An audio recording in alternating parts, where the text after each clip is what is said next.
All right. There we go. All right, all right. What's up, y'all? What's up, y'all? It's your boy Versatile Reds back with another video slash stream. Being posted in both. This is our first Man Commandment podcast in months, but also it's the first one of the year. Been through a lot of things since then. I ain't gonna say bad because it ain't not really bad happened. It just everything's more time consuming, and I feel like everything is speeding up now. I feel like days and months is like quick now, like super quick. Just been working, cold. Yeah, we'll get into stuff like that. But you should both Versatile Ridge or Resident Jasper. My Israelite brothers, brother you die. I'm here. My co-host.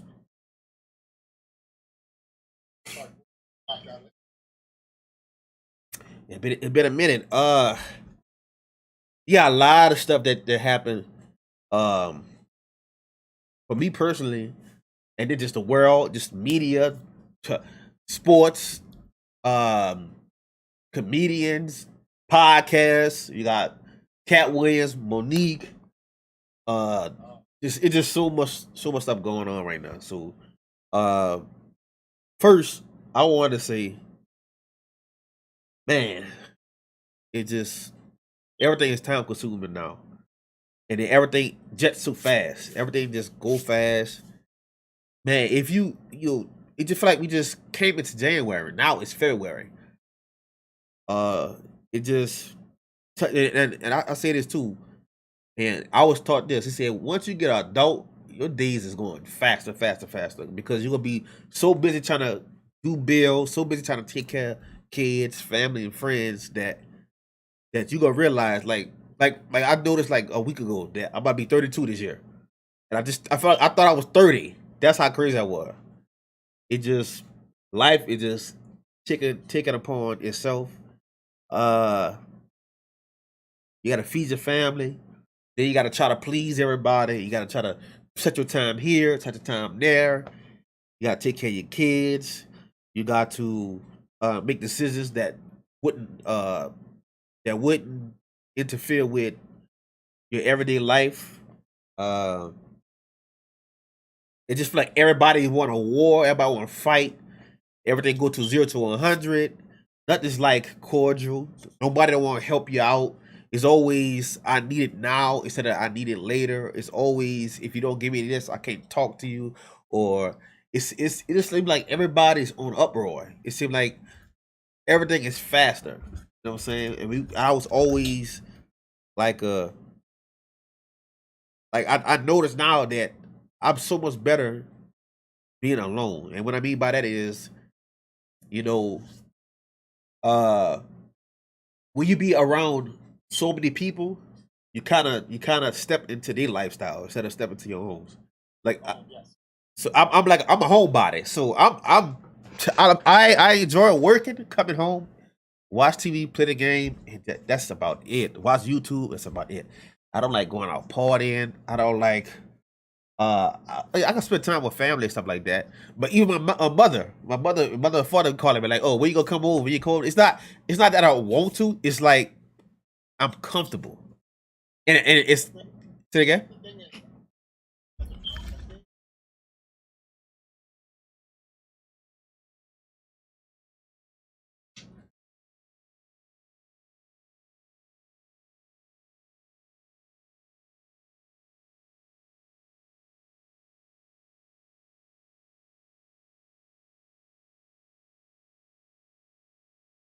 Yeah.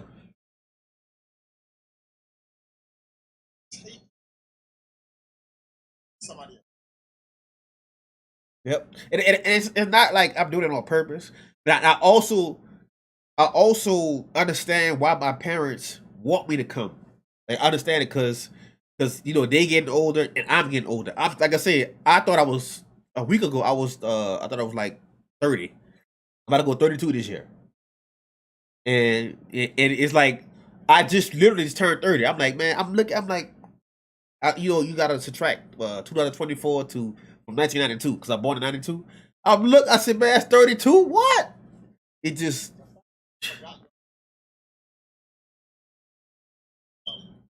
well, you know, I don't celebrate my birthday also, so it's like a regular date to me. So it's like a like yeah, it's what's the point? Like I don't I think people be peer pressured to celebrate their birthday because a lot of their friends like to party. Like I don't like to party. I really don't.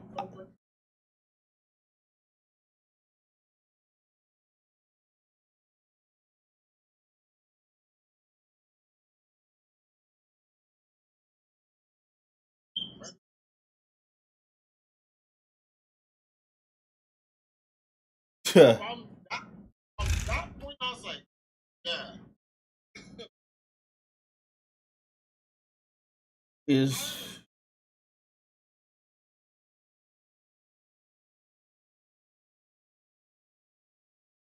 and Triforce, it gets so expensive, bruh. Just Triforce. Let me tell you this. I remember I was 17. $100 could go a long way. 300, $500 could go a long way. Now I could lose $500 in an hour. Like this all bullshit.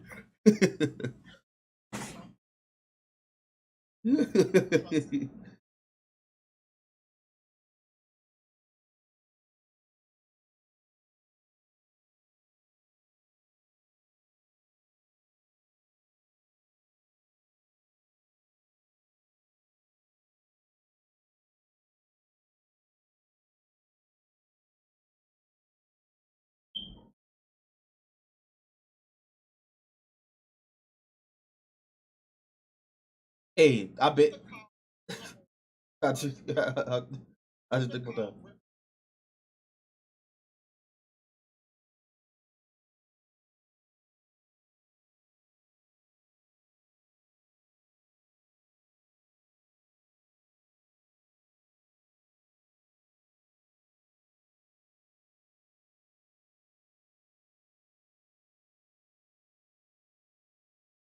Yeah.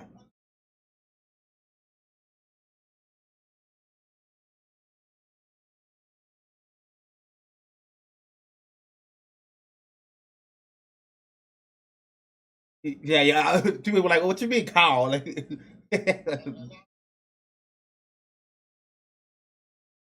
yeah,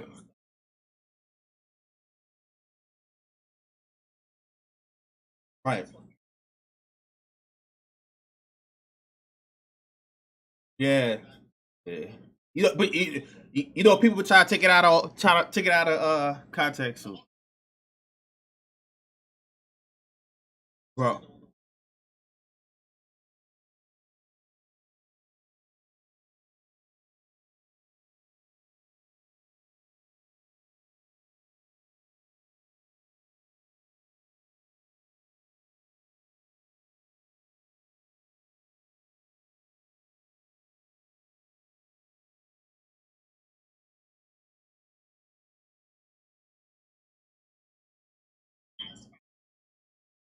right.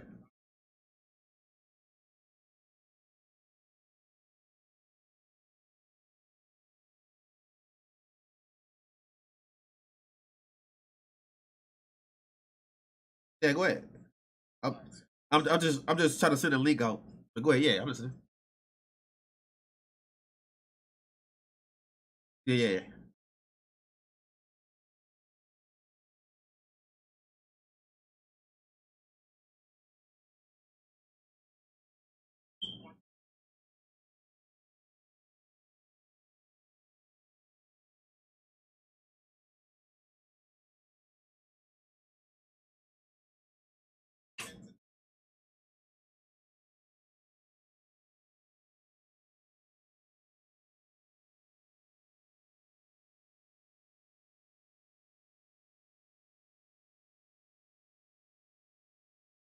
Huh, I don't mean to cut you off. I had my priest Daniela. If you ever see this, he said all the time. He said your body is not meant for you to wake up this early or be up this early.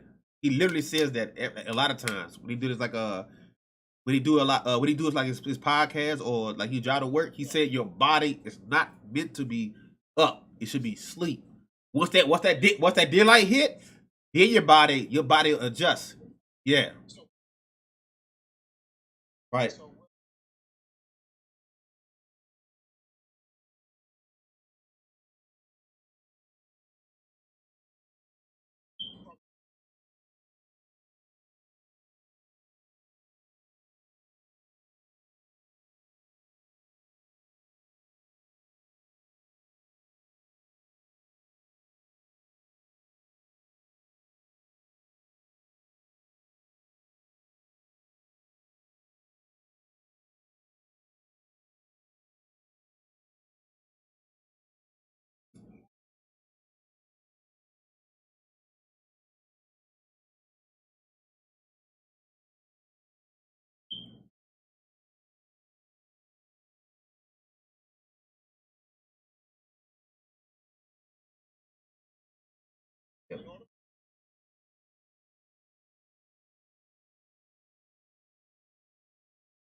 Shop on Saturday.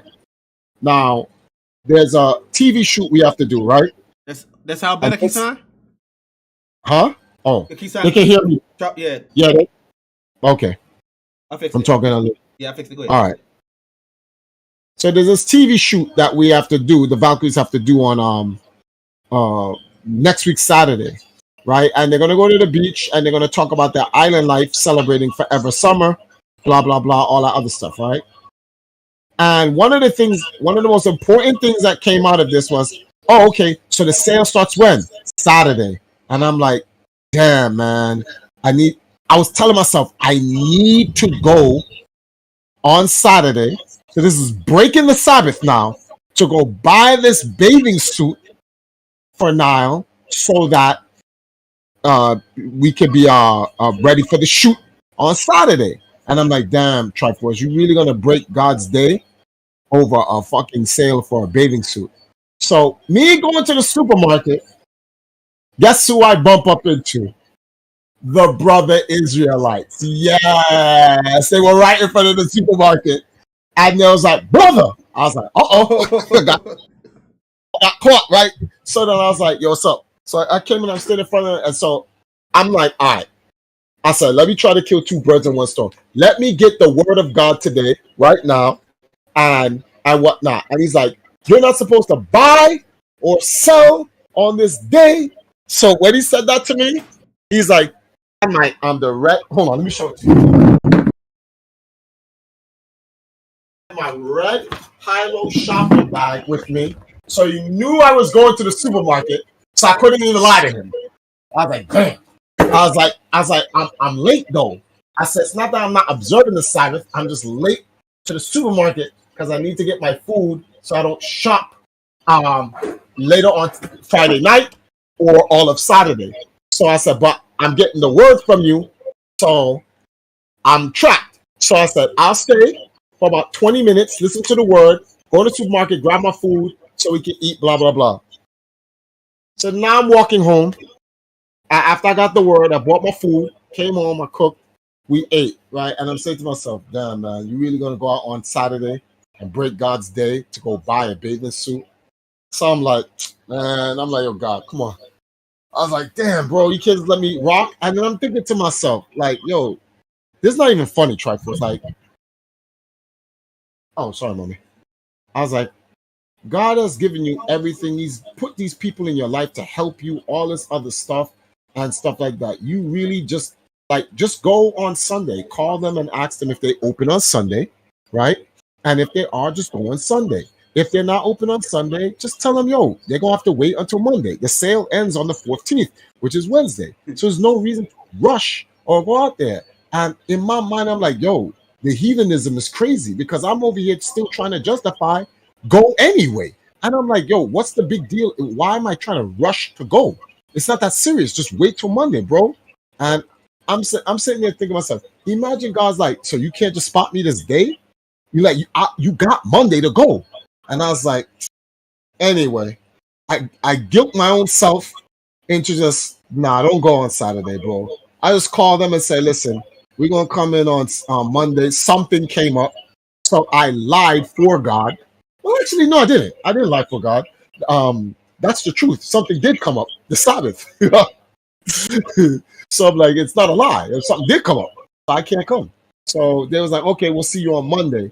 And then I'm like, damn, that's all you have to do, bro. And I just stayed home. I got up this morning. I checked some Instagram messages or whatever.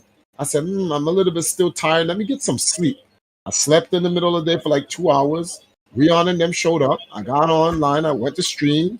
But I saw you guys and all this other stuff with chilling, right? And I'm just saying to myself, look, man, like we are broken in bad, bro. And it's so hard to get out of these temptations for this because the body needs the rest. And God's like, use my day to rest. And I just don't want to rest.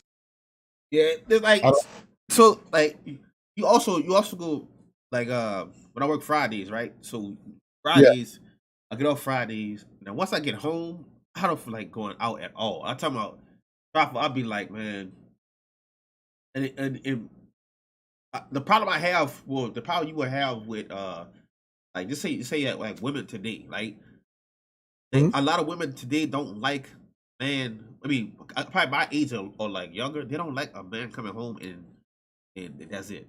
They feel like it's kind of boring. Like I tell people, I'm a boring. If you want to deal with me or like if you know my lifestyle, I'm boring. I don't go out. I mean, if you like, if they ask like you want to go out to do something, yeah, we could go out and do something. But as it just like going out constantly a week, I am not at this point. I am not like I'm the spit image of my father. My father don't like he'll go out. No, he don't go out. I disagree. He stays home. Like he's. I'm gonna tell you why. I'm gonna tell you why I disagree. I'll tell you why I disagree. Because I'm just like you. There's a context you're missing, which gives you this false perception. It has nothing to do with you being bored. Society is dog manure. It is better to stay home.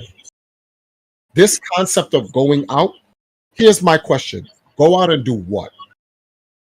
Same thing everybody doing. Go out to eat, might do some bowling. I mean, watch this. Stay home and eat. I can stay home and dance. I can stay home and listen to music. Right. I can stay home and play video games. I got my wife here. I don't need to go to no club and go lie to no girl to try to get into her panties. If I need company, I can call my friends over. Go out and do what? And if I want to go out with my friends, well, okay, we can do that every now and then. But if you keep going out with your friends all the time, it becomes boring.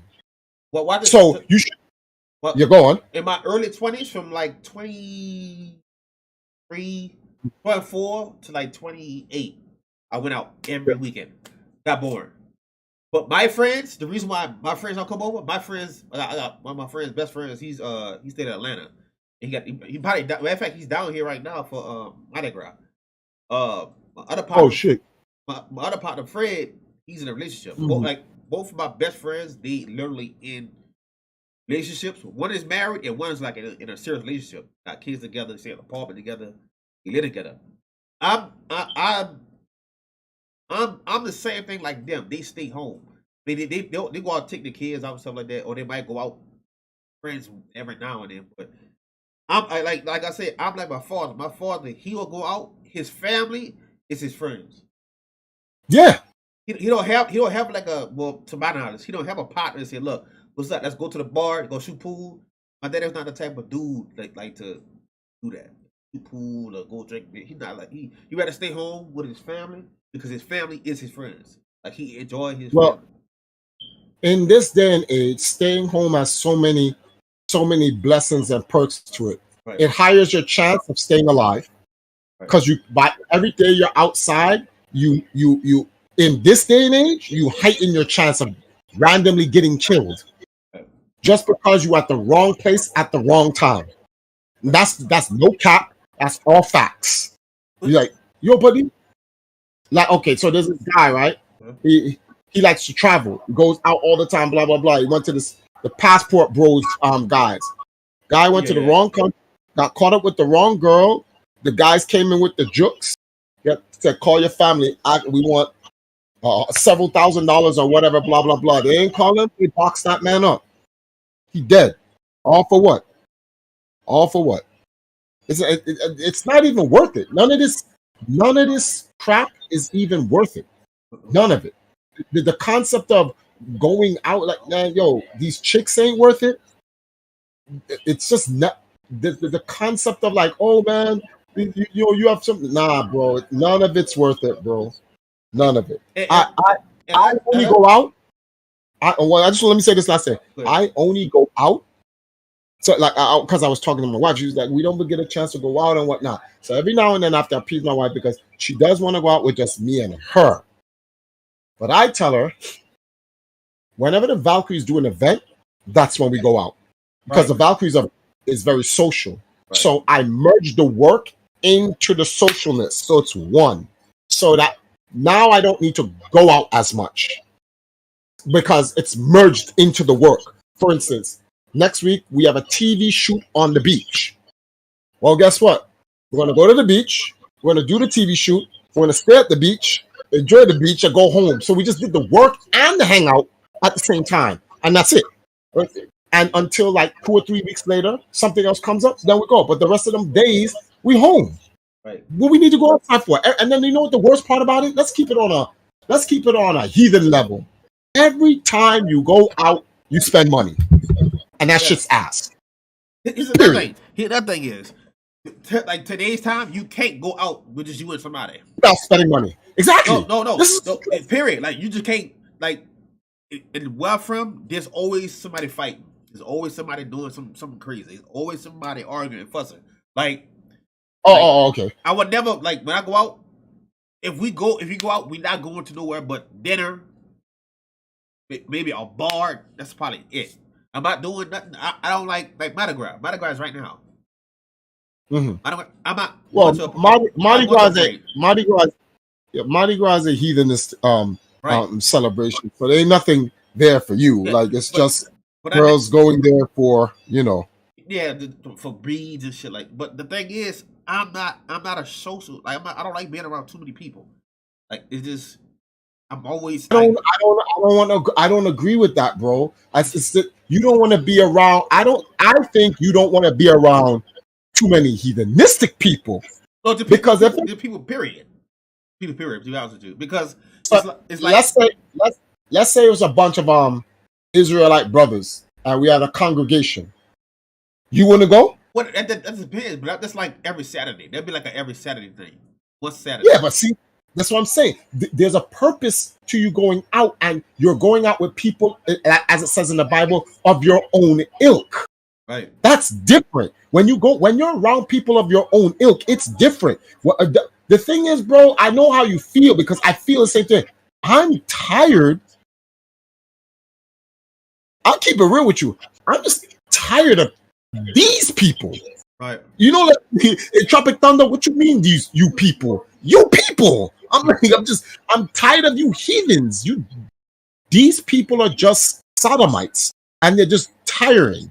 I can't deal with when you come into God in a higher frequency of positive energy, your soul gets worn down when you're around people of just bad energy. You just like, you feel tired, like you didn't get enough sleep, and you're like, oh boy, why am I even around these people? So, yeah. Actually, in your the place you live at right now, you got pictures on your wall? No. Well, okay. When I moved here, I'm talking about like the whole, like throughout the whole house. You got pictures on your wall, like throughout the whole house. No. None, right? There's a picture. When I moved here, there's a picture of some flowers right there above the bed. That's about it. Right. Outside of that, there are no pictures in the house. So, like example, right? If I bring somebody over, they'll be like, "Well, why you got no pictures?" Like, because I don't have pictures of. I don't like. some people like when they need a woman's touch. Like I need people. Matter of fact, this is what I'm talking about too. I was talking about this last week. Mm. A man lives like very simple. He don't need But all this extra. Now, when a woman come into the life, then like I'll say like it's her. It's again. One moment. Hold on.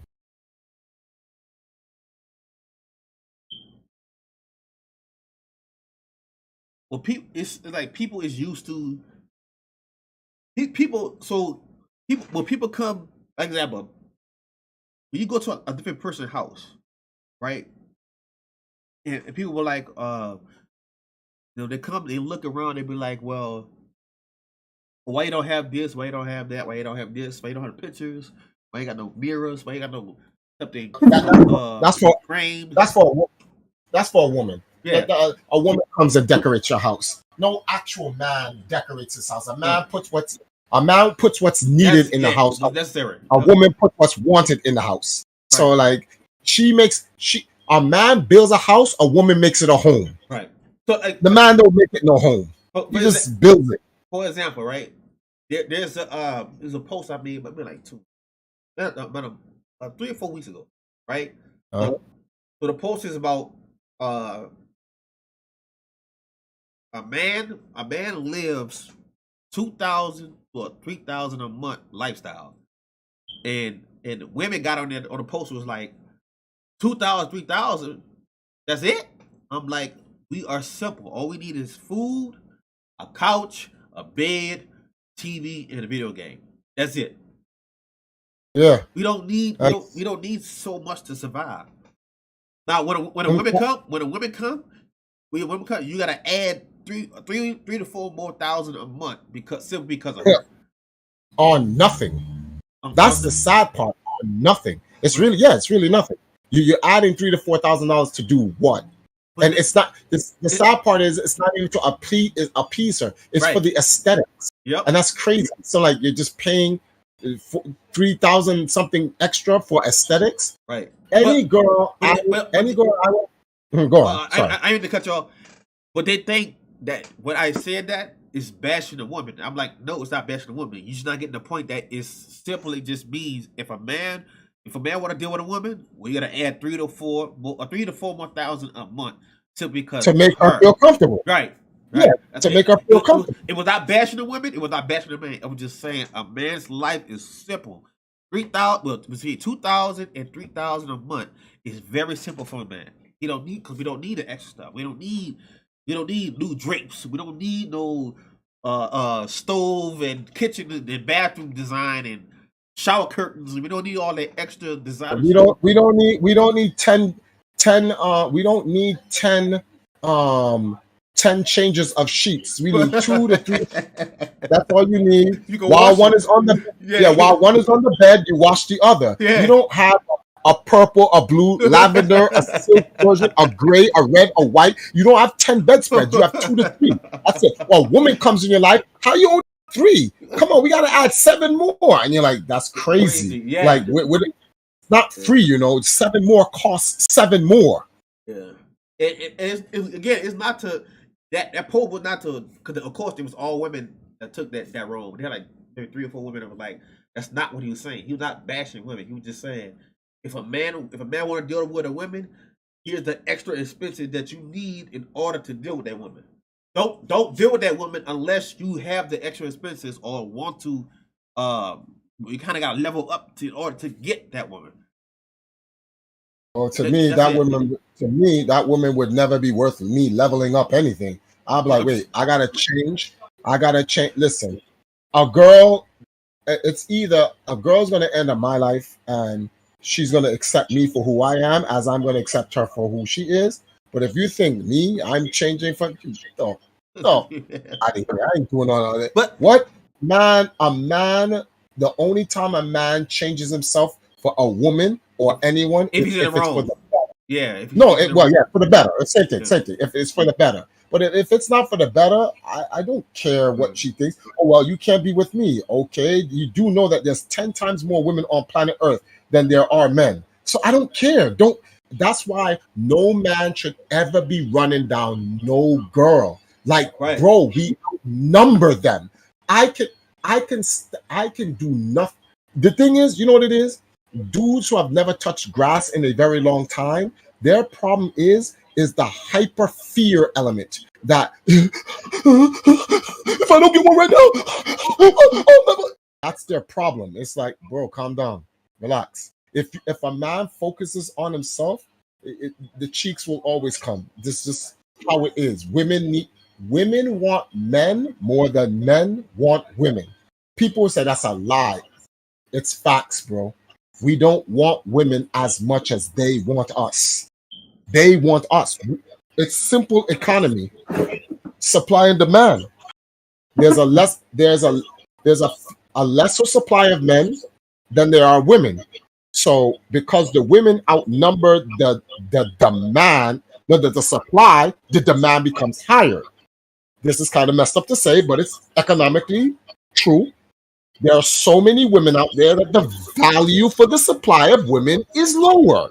The demand is not really there because it's like, okay, if you say no to me, your sister will say yes, or your friend will say yes, or your friend's friend will say yes, or your moms will say yes, or your grandmother will say yes, or a prostitute in the street will say yes. So, and I'm just talking about from the getting sex aspect, from the aspect of getting sex. So, like, there is no real danger of a man ever needing or running down no girl. There's nothing in it whatsoever.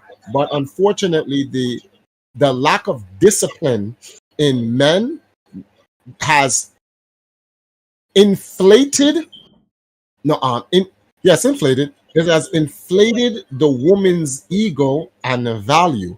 It has made women believe that they're more valuable than they think they are. Some people see that as a chauvinistic comment, but I'm trying to look at this from a point of view of like of economics, like why guys look at girls a certain way. And I'm like, the high value man in his mind, he's like, I don't give a shit about her. Like, oh, I get any other I get any girl I want. So he has no, what's the word for this thing here? He has no reason to um care about really being with a girl or anything like that. Doesn't care because for him it's all about what's in his best interest. The girl needs his resources. He don't. He just needs cheeks. He doesn't need her resources. He can get his own resources. Like Kevin Samuel says, when you go, well, I got a six-figure job.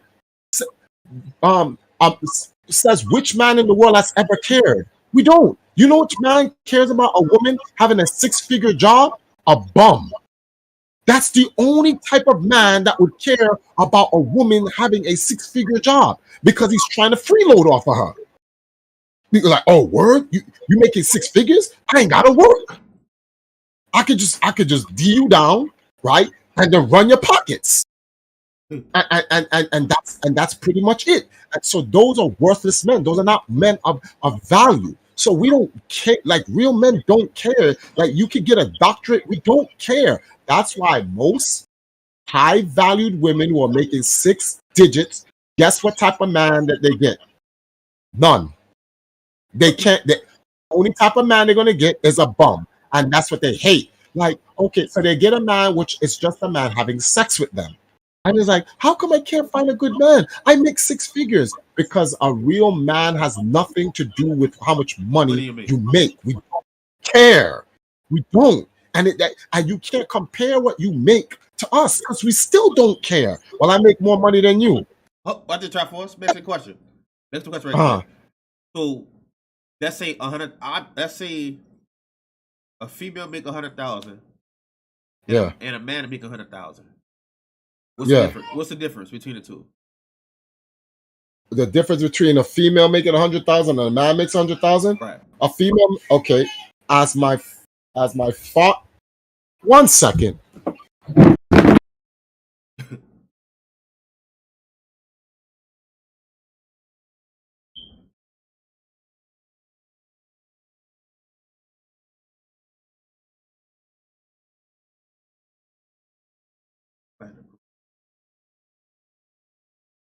It is Mardi Gras, and I don't go to Mardi Gras.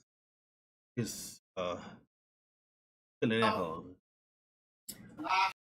You, sit down. Give him the rice. Somebody's eating this rice. Yes, mommy. Oh, come here.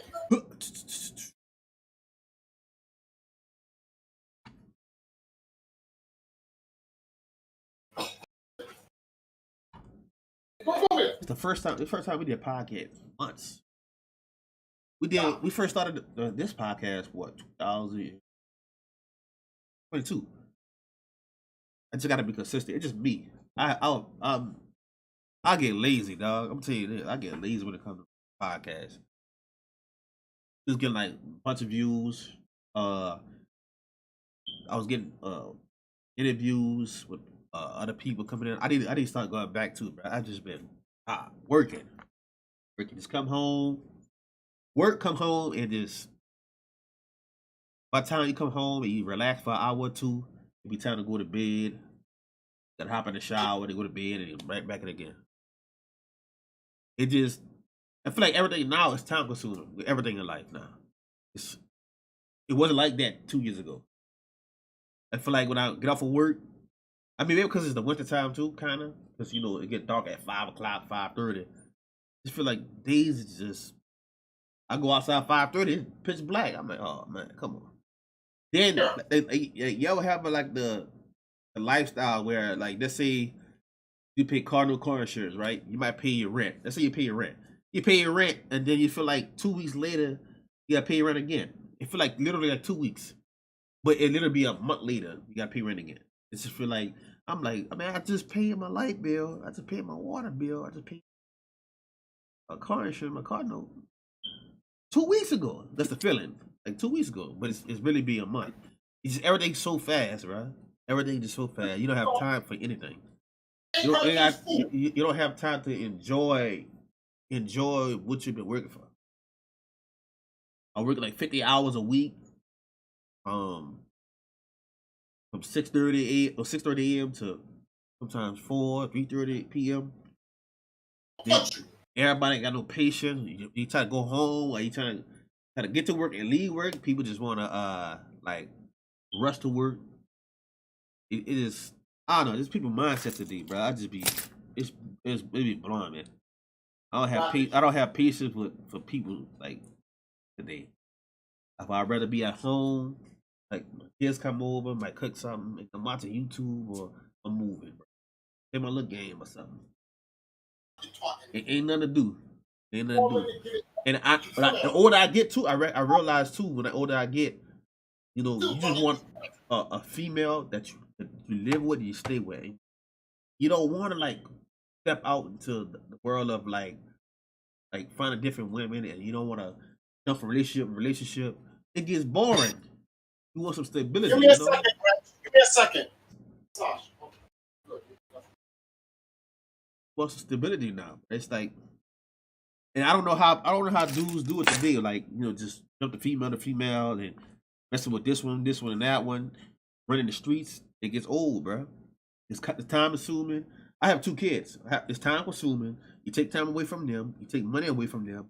You take resources, because like the women I'll deal with, I'm gonna make sure she have, you know, tissue, toilet paper, food. You're hungry, or you need anything. Just like this, how my parents do. Or you sure you don't need anything? You need anything? That's you know, this is how I want to, I guess, run my household. So I'm just tired of this fast lifestyle. I notice every year I get older, it's like, okay, I'm just ready to stable line.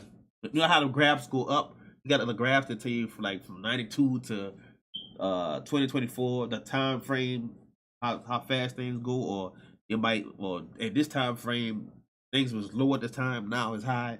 Cost of living is higher, food is higher. I went to example, I went to Rousers. Rousers spent $250. I probably came out with 12 items. Then my diet, I don't eat a lot of like junk food, like steak, chicken, beef, and lamb. And you spent $250 and came out with 12 items? About 12 items, yes. That's madness, But bro. what is it? 12 items? I might be exaggerating, maybe 15. Because when I go grocery shopping, it takes me about $100 by myself. That'll last me for a month. But I got kids, so they want snacks, they want sodas, they want water, they want candy, they want cookies. Like if I spend $400 or $300 in groceries, 9 times out of 10 it's gonna go to waste because I don't really eat the same stuff. I don't like buying snacks because I'm not gonna eat the snacks. My kids when they here to eat the snacks, but they be in between me and my house. So the snacks they could kids love snacks. My kid loves snacks, but I'll cook every weekend. I cook something every week, maybe 2 or 3 times. For me, for my meal, I cook almost every day just for what I eat. I'm on a carnivore diet, so I eat steak, chicken, lamb, and turkey. Now I will watch it. Look, this travel. I will watch it. Chad Johnson, right? What's your secret? And the thing is, they call it. It's called Ocho versus Science, right? You know, Ocho used to be a football player, wide receiver for Bengals, right? Yeah. And his whole career for 15 years, I think it was 15 years, he never been injured. And he was explaining to people, well, even though he was eating healthy, but he also was eating McDonald's. But he was trying to explain to him, like, okay, he's in a barbaric sport. No, it's different. He's in a very high intense labor sport. Right. So him eating that garbage, it converts to fuel. Yeah. So he was like, well, you can't eat like a rabbit and expect to play football. You can't. You'll be damaged. You have to eat meat in order to play high intense sport. You have to eat meat, or you have to eat so much. You have to get your protein from so much. What's the word for this thing here? Vegetables. Yeah. It's highly improbable. That means, do you know the amount of rice and beans you would have to eat to make up for the steak? It'd be too much. Well, it's another thing too. Like, they got people that social media. Like, I understand people will eat a healthy lifestyle. Like, I understand that, but don't say meat is bad. But every country in the world, there's no country where the country is 100% eating vegetables and fruit. You cannot survive your life like that. First of all, let me put the context to the statement. Meat is bad. One, meat isn't bad because in the Bible, God does not condemn meat. There is a way to prepare meat. That's what Leviticus is for. I do not eat meat. So for all you meat people who may be watching this podcast or live or whatever, complain like thinking I'm a meat eater. I'm not. I actually eat grains, vegetables, and every now and then here's some form of fish, whether it may be tuna fish or a complete fish that we buy from the street. We scale it down and we cook it or whatever. But I don't eat no more chicken, never eat pork. I stopped beef like 20 years ago.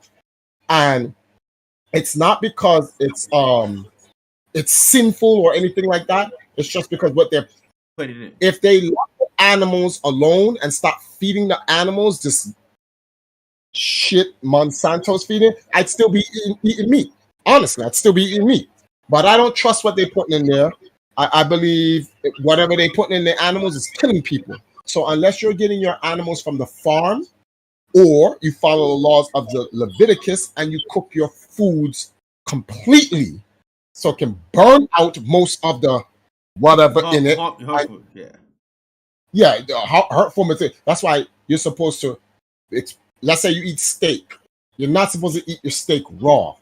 Oh, please. Bro, I hear it, truffle. I be hearing that so much. Like they'll say red meat is bad for you. Yeah, if you eat it red.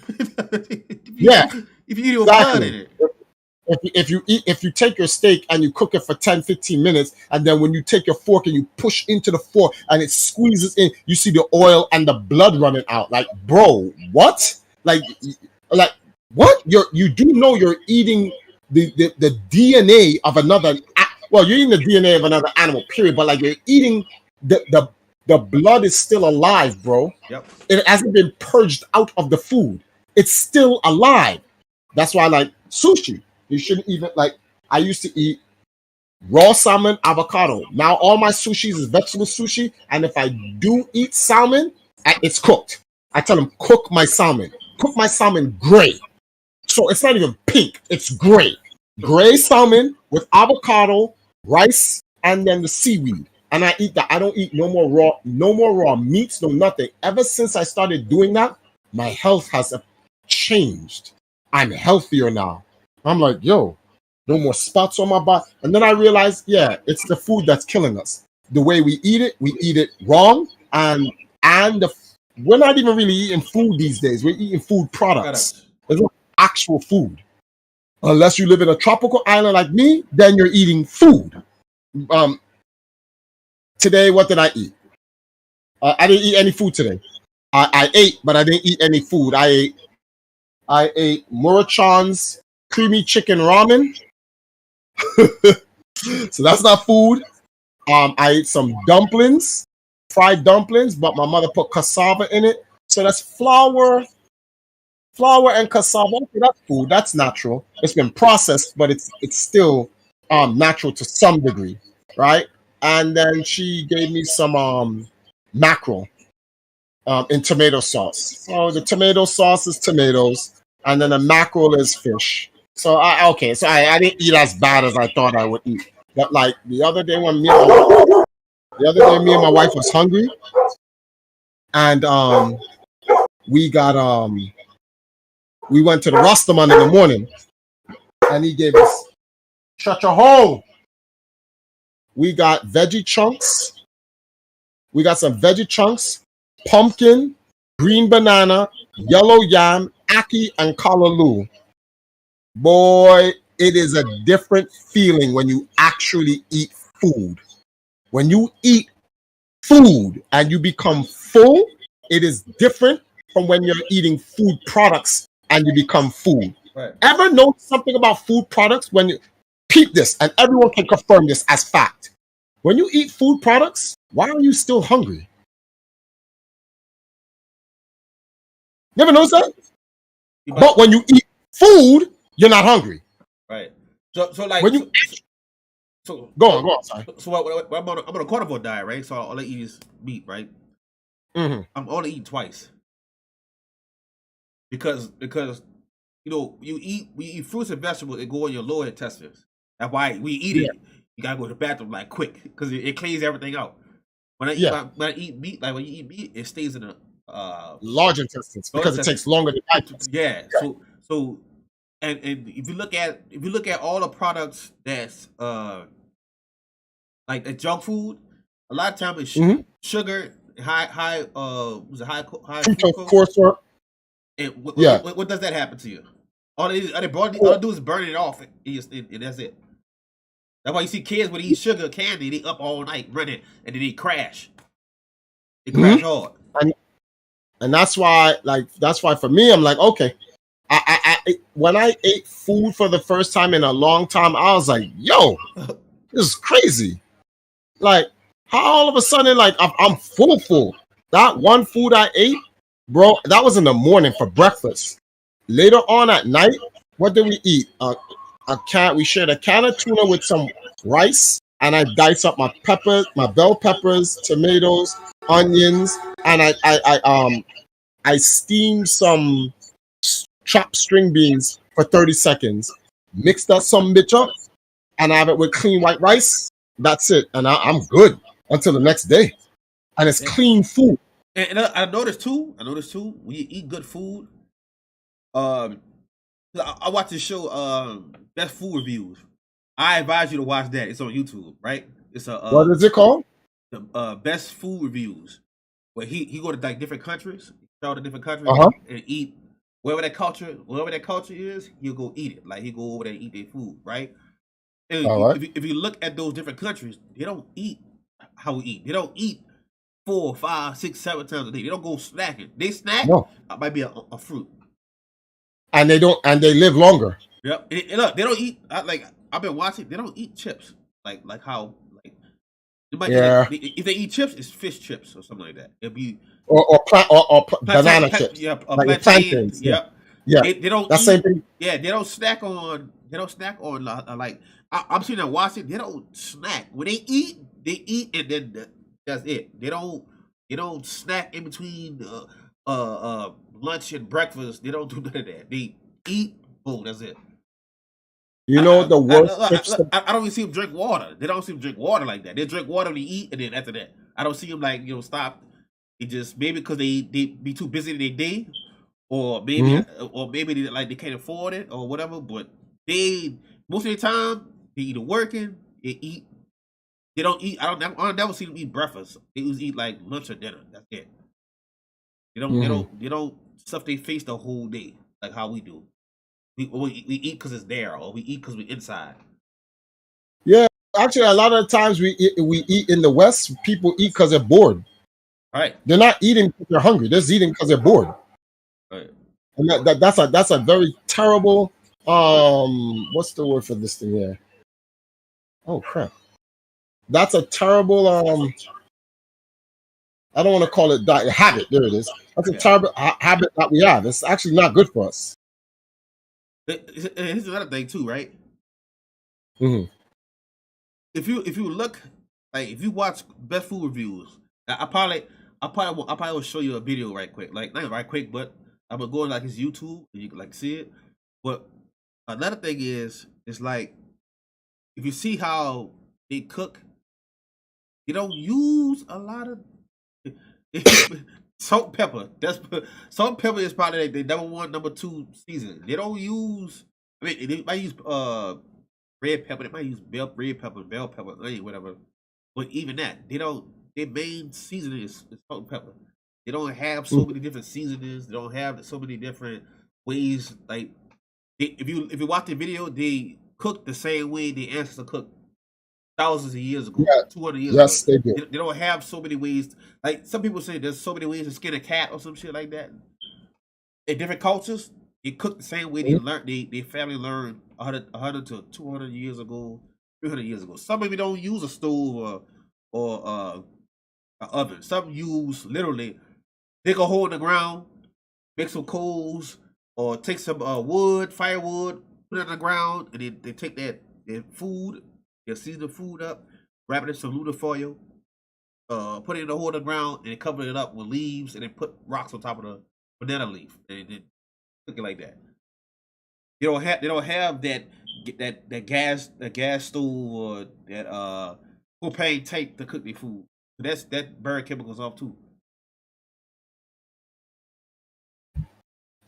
Unfortunately, the food supply in the world is going bad, and I don't mean like in terms of like only in the war torn countries there's really no foods. There are no supermarkets, and they bombed up all the farmland, so you can't even get any foods there. That's the only where the actual famine is. But there are people in America, up in Jamaica, arguing about there's no food here. When COVID-19 came around, there was like the supermarkets are going to be closed. We won't get any food, and but the market vendors are still on the street with their produce, their yams and their bananas, their tables and their pop choy and their kalaloo, and I'm like, there's food right there.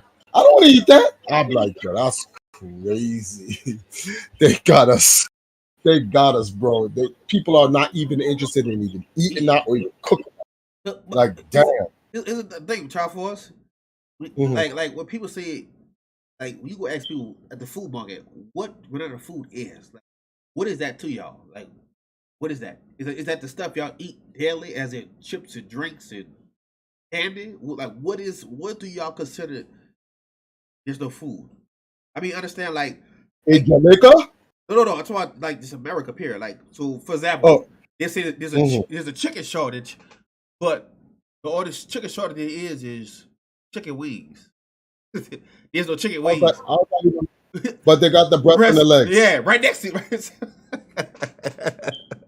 right next, So what happened? right next to it though.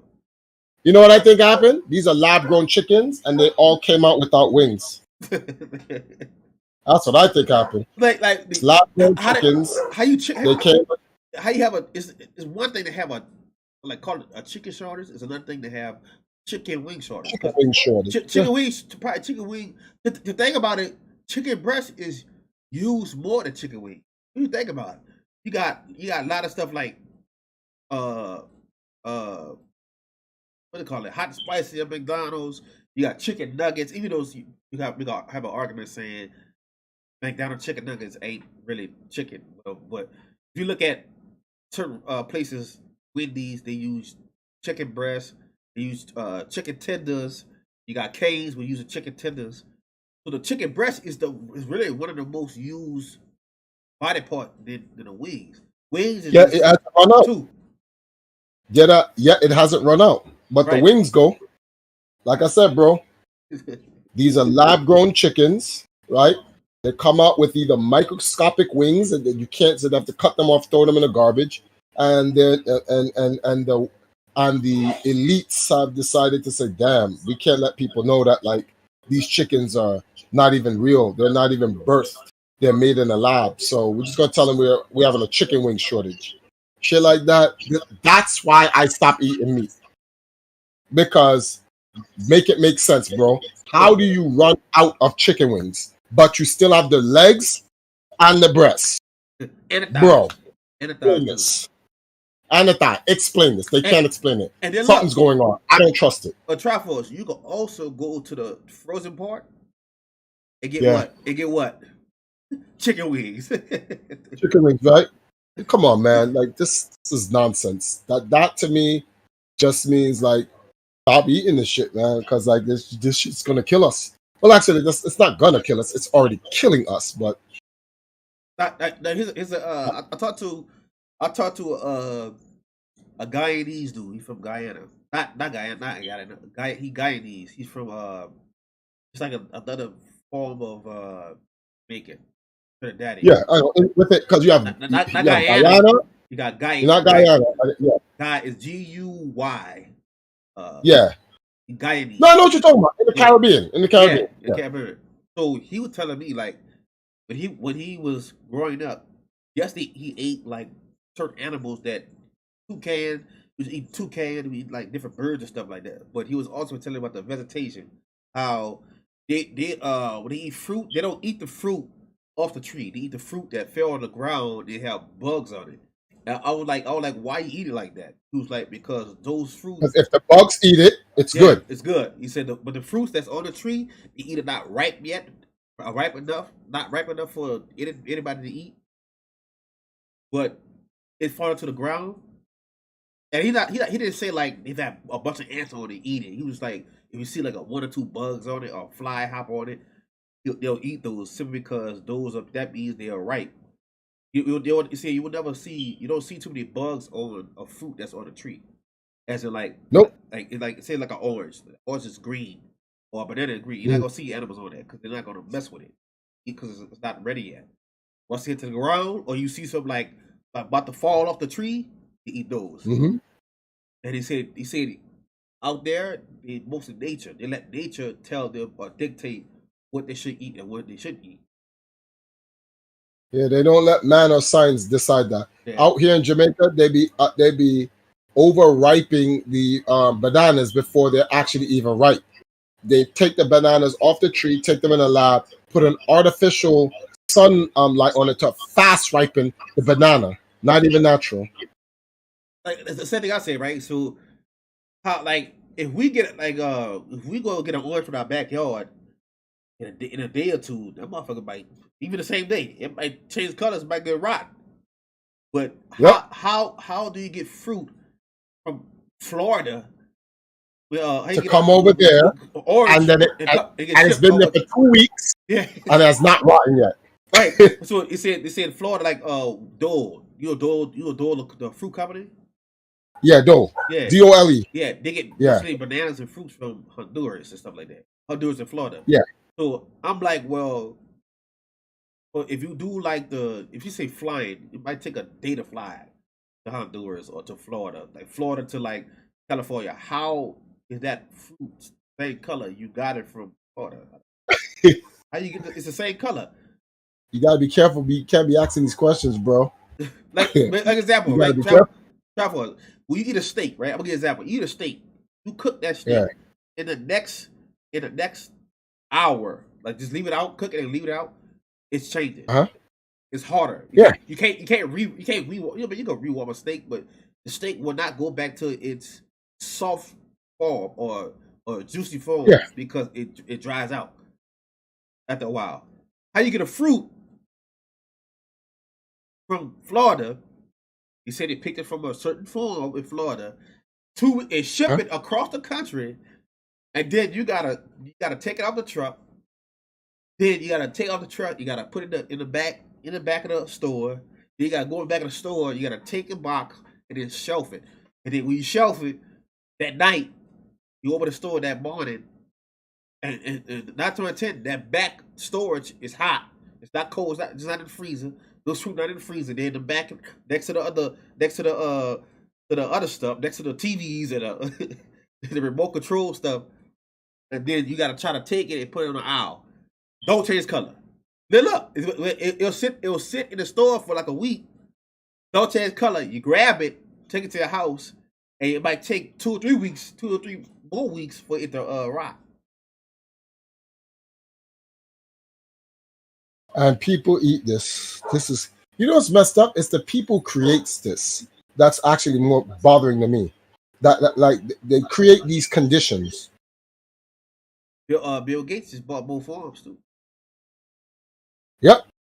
All the farmland. and he talked about making synthetic food too. He already did it. Yeah, he didn't think about it. He already did it. Synthetic food's already made. Did it. This is crazy. What are we gonna do? I'm thinking about this. What are we gonna do? Real talk. I'm like, down here in Jamaica, it's not as bad because I'm like, there's still the food is still good, but it's just like, damn, man. And I feel sorry for the other people in the world because this is rough, man. What are people gonna do? That's why I keep a pantry full of stuff for the canned goods, certain canned goods, beans, lentils, Great Northern beans, uh, black eyed peas, green beans. I try to stay. The only thing I think my part would be like if food ever run out is meat products, like real like. Okay. But I have a lot of call it, uh, beans and stuff. Beans. Matter of fact, I probably every time I go to browsers or store, I buy a pack of beans, kidney beans. And it should be so cheap. It'd be so cheap now you can get it, but a lot of people don't. A lot of people don't want red beans, all that stuff like that. A lot of people want chips and candy and Gatorade and stuff like that. They consider that food. The first 10 hours, that's their food they want. They don't care about nothing else. They don't care about the fruit. How, Yeah, man. We need to do some more podcasts, man. I'll get into it. I just don't. I just don't be like. well, there's another topic I want to talk about. Remember, we were supposed to do the podcast from last week, Yeah. and I want to talk about who are the Palestinians. See, that's Who are, see the problem. Like so, the Palestinians we read about in the Bible, right? Those are not the same. Those are dark people. Now the Palestinians today, they're a mixture of those Edomites. Arabs and yeah. I asked the guys from what's the name from the our brothers from last night, and they said they were not Edomites, but that they were Arabs. That Yeah. the Palestinians that you see now, they're not who we think they are. What you call it? Goliath. I think Goliath was he a Palestinian? Yeah. Was it Palestine? I think Goliath was a Palestinian.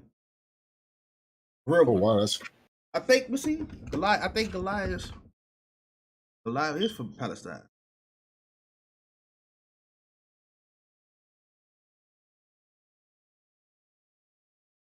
The Philistines. The Philistines. He's came out the camp on the Philistine. Palestine.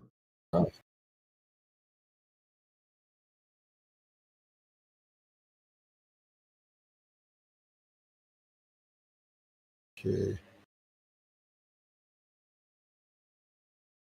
The reason why I asked this about them is because I'm trying to figure out, like, if what's happening to the Palestine is biblically a punishment from God. It is. It's two people fighting over two people because it's Edomites. It's literally Edomites and you call it Israelis, Palestine. There's it's two different groups fighting over stolen land. That's what it is. Say that in the Okay, so Bible. but so here's my question regarding that, right? What did they? Because the brothers last night was telling me what is happening to the Palestinians is nothing compared to what happened to the Israelites. Right. In 9 AD in Rome. I think it was Rome. Was it Rome? Mhm. In 9 AD, the Romans kicked us out of. Okay, the Romans kicked us out in Israel. And Next question. they took over. This 9 AD though. 9 Mhm. AD got kicked out. Yeah, we went to every after that we went to every single first we went to West Africa, but you also gotta remember we went to the four corners of Earth. So we just ain't go from Yeah. West Africa, we went everywhere. We went from Australia, we went to England, you see, we went to South America, North America, stuff like that. Matter of fact, So here's what's his name? What's the richest black man in the world? I forgot his name was. Mansa Musa. Mansa Musa. His brother name, I think is Akbar. His brother was the first. So they say Mansa Musa was an Israelite. I think he's from the tribe of Judah. But his brother was supposed to be the king. Mansa Musa was not supposed to be the king at the time, or the ruler at the time. So his brother explored South America. I think they said he found the Atlantic Ocean, right? Right? The first group he met in South America, because South America, the mines was there, right? The Yeah. mines never seen a man like that before, so they called him the man from over the water, right? Yeah. From a historical standpoint, they call what's this guy's name? He was in Black Panther 2, Tudor Khan, whatever his name is. Yeah, quarter, That's who Namor's character is supposed to be. yeah. So the thing is, they made Mansa Musa brother the I think like the number one god in the Mayan culture. I forgot the name of it. Quarter Khans, or you can look at if you look at Yeah, that Black Panther movie, he considered that's him. what I'm saying. In Yeah, the Black Panther movie, that's what they did. yeah, but he's what they made him look. Man, it's Mexican. Latin. Yeah, they made him look like That's that, but they that's not. made him look Latin. Yeah. Yeah, but they made him into a god. And a lot of people need to understand too. You look at we look at Egypt, we look at the Sumer culture or the Mayan culture. Just because it's a bird head, bad body, does not mean it's a half human, has alien dude, half animal. The animal they show is usually means that particular type of person he is. So Mhm. they made him into a god, Master Musa brother to a god. He made him like a serpent. So he's like a fierce man because he can't. They never seen a man come from over the water. But his brother was on the ship. It wasn't just him. His brother. It was like him and like a bunch of other people, like people that was under him, and went to South America. If you look at the history, some of the generals and stuff that was underneath, or not generals, like the people that was underneath Master Musa's brother was Mhm. like over the voyage or whatever you want to call it. They became Yeah. gods too in that Mayan culture too. They knew they turned him into a god. A man turned into a god in culture in the Mayan culture. You look this up. Look at So Akbar. I've been looking at some.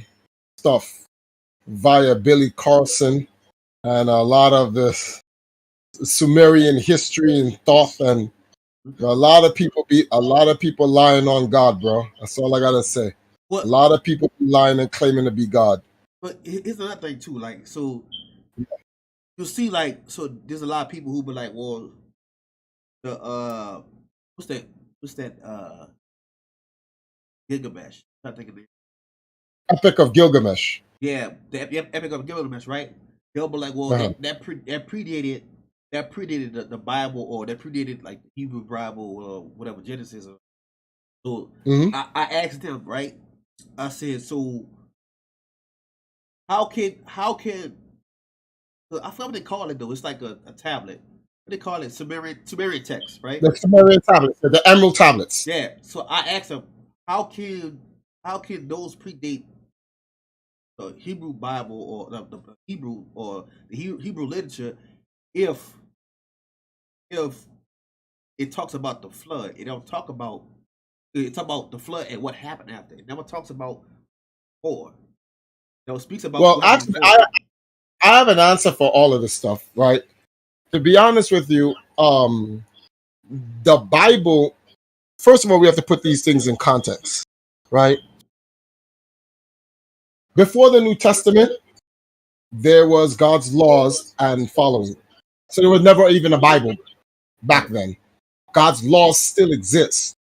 The Sumerian tablets, the Emerald tablets, the Epic of Gilgamesh, all these stories, they're in the Bible because these were stories, just like how you have the Emerald tablets, the Sumerian scripture, the stuff on the walls of Luxor in Egypt or whatever. All the Bible is the modern way of taking the things that happen in history and passing them on into the future.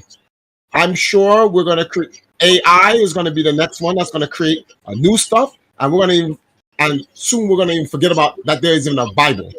Remember, here's an example. In America, the Ten Commandments are outlawed. The Ten Commandments are not found in any schools, in any church, no nothing.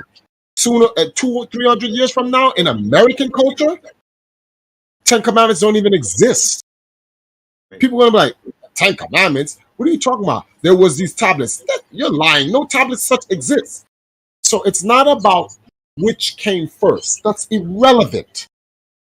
The point is, what is the context of the stories? The Epic of Gilgamesh is Noah and the Ark. I don't give a shit which one they call it, the Noah and the Ark or the Epic of Gilgamesh. It's irrelevant. What? The point is, the story was written down on a tablet before it was put into a book. And you have to get the context of the story. What is the lesson God is trying to teach you here via the history? So whether you are a Christian, a Muslim, an Israelite, which a Hebrew, or someone who doesn't believe in any of that stuff, and they believe in the tablets from the Epic of Gilgamesh, you should all get the same lesson and the same story, or relatively the same story. God was upset about the heathenistic behaviors of man. God helped this man prepare to save him, and he drowned the world because this is evil. So does it matter if it's in the Bible or in the Epic of Gilgamesh? Doesn't matter. Well, here's the difference is, right? So, like, a lot of stories, for example, right? You look at Egypt culture. Egypt, they great. They with Egypt, we'll call it Kemetic, whatever we'll call it, Kemetic text, pyramid text. They will say they have 9 great floods. They wouldn't say which one is which, whatever. But the thing that people compare the Epic of Gilgamesh in the Bible with is they don't have the full knowledge of Sumerian text. They don't have it. It's one piece. So they'll try to say, well, this one piece came before the Bible. Now, I tell people all the time, Bible is just a bunch of books compiled together. We're not talking about just the Bible now. Even the Bible now have more information than all cultures have put together. Like, you got to understand. The Bible's still missing stuff. Yeah, but the thing is, the Bible is still more complete than any other text. The Sumerian text, you don't know People asking where they get the Sumerian text from. How was it written? Because remember, it's written in cube form. So they would take like it used to be like a little pillar, like this big, and they'll take it and they'll roll it on some clay, and then they cut that little clay tablet out and make it like that.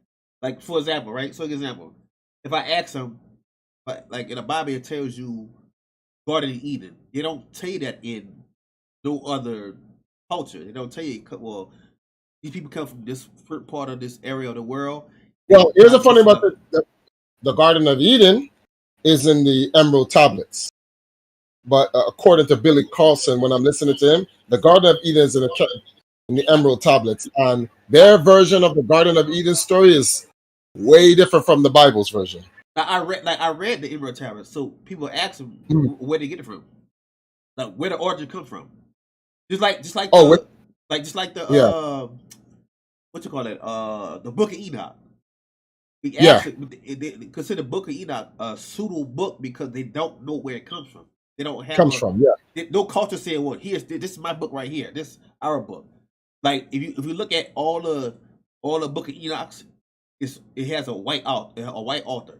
They don't have like we know in the Bible we can look at, well, this is the book of Isaiah. We got the first 5 books is written by Moses. We have information about it. Even the Epic of Gilgamesh, whatever, they know it's from Sumerian text. Where does the Book of Enoch come from? Now, if you look at the Book of Enoch, they found a fragment of it, right? So how you get 3 or 4 books from a fragment? You look at the fragment. You look at the fragment. You're like, how they get all these stories? Like they'll say, well, the Book of Enoch comes from the Bible. It was one of the missing books, but the Book of Enoch is written in Geese, which is what is it? What's it called? Queen Sheba. Where's she from? She was from Ethiopia. Queen Sheba? Yeah, Geese is Ethiopian, right? Now in Ethiopia, they believe that King Solomon slept with Queen Sheba, but in the Bible it says he had no kids with her at all. But the people in Ethiopia believe that they are descended from King Solomon.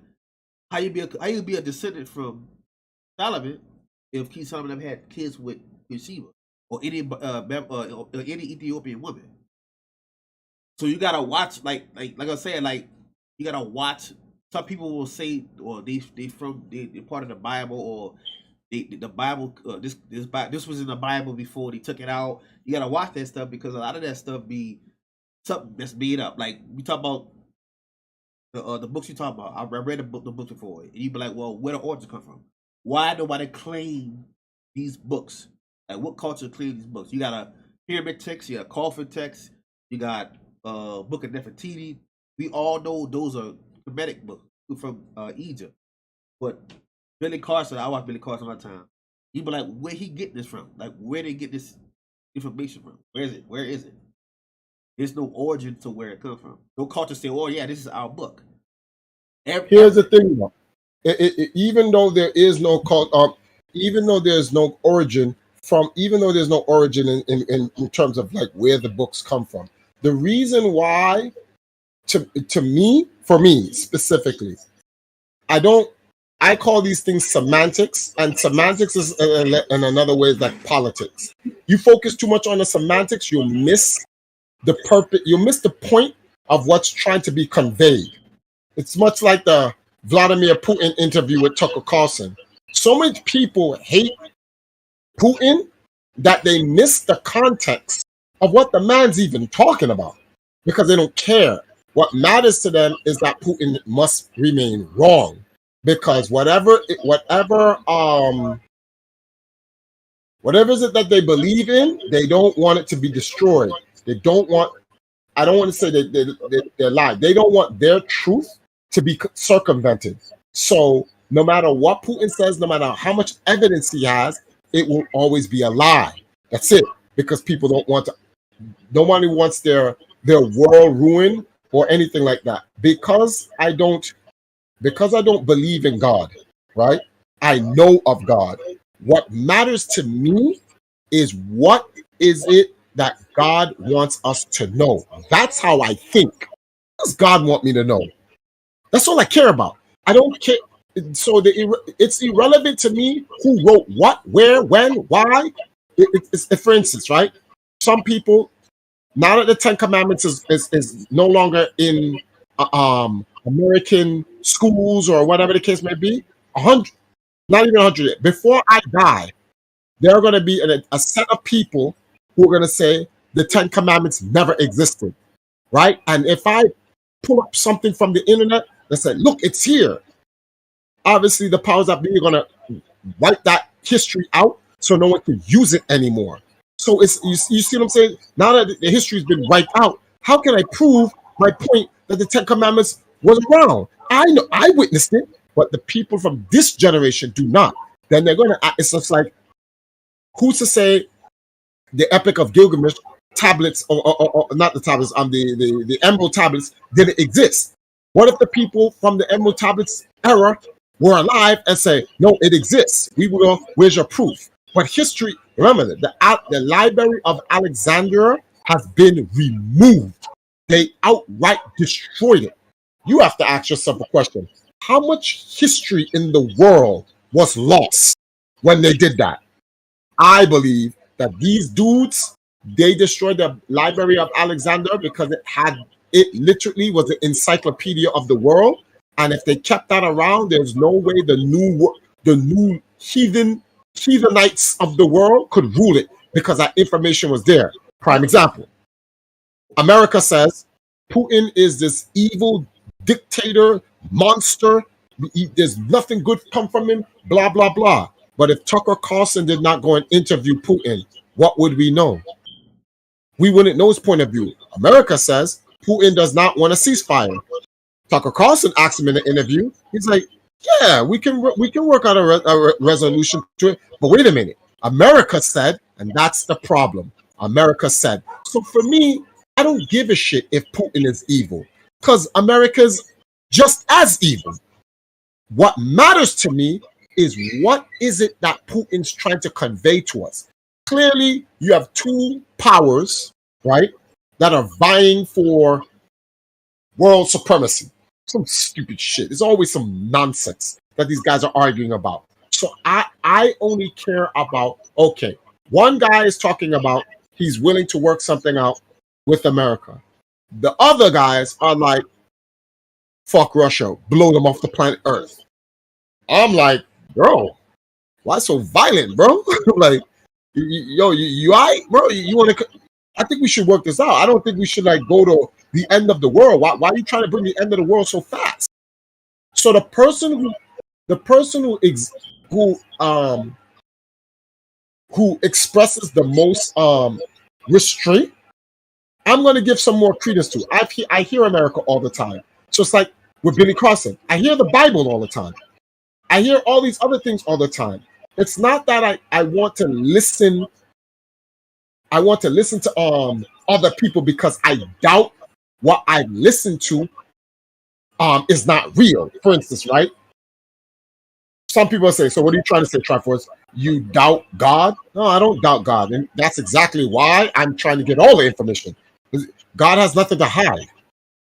I believe that the hidden truth has nothing to do with God. It has everything to do with man. We hide shit. God doesn't hide anything. The true information of the world, whether it may be found in the tablets, the emerald tablets, or whatever, it's all that shit. God did not hide those things, bro. We hid it. Well, make your question.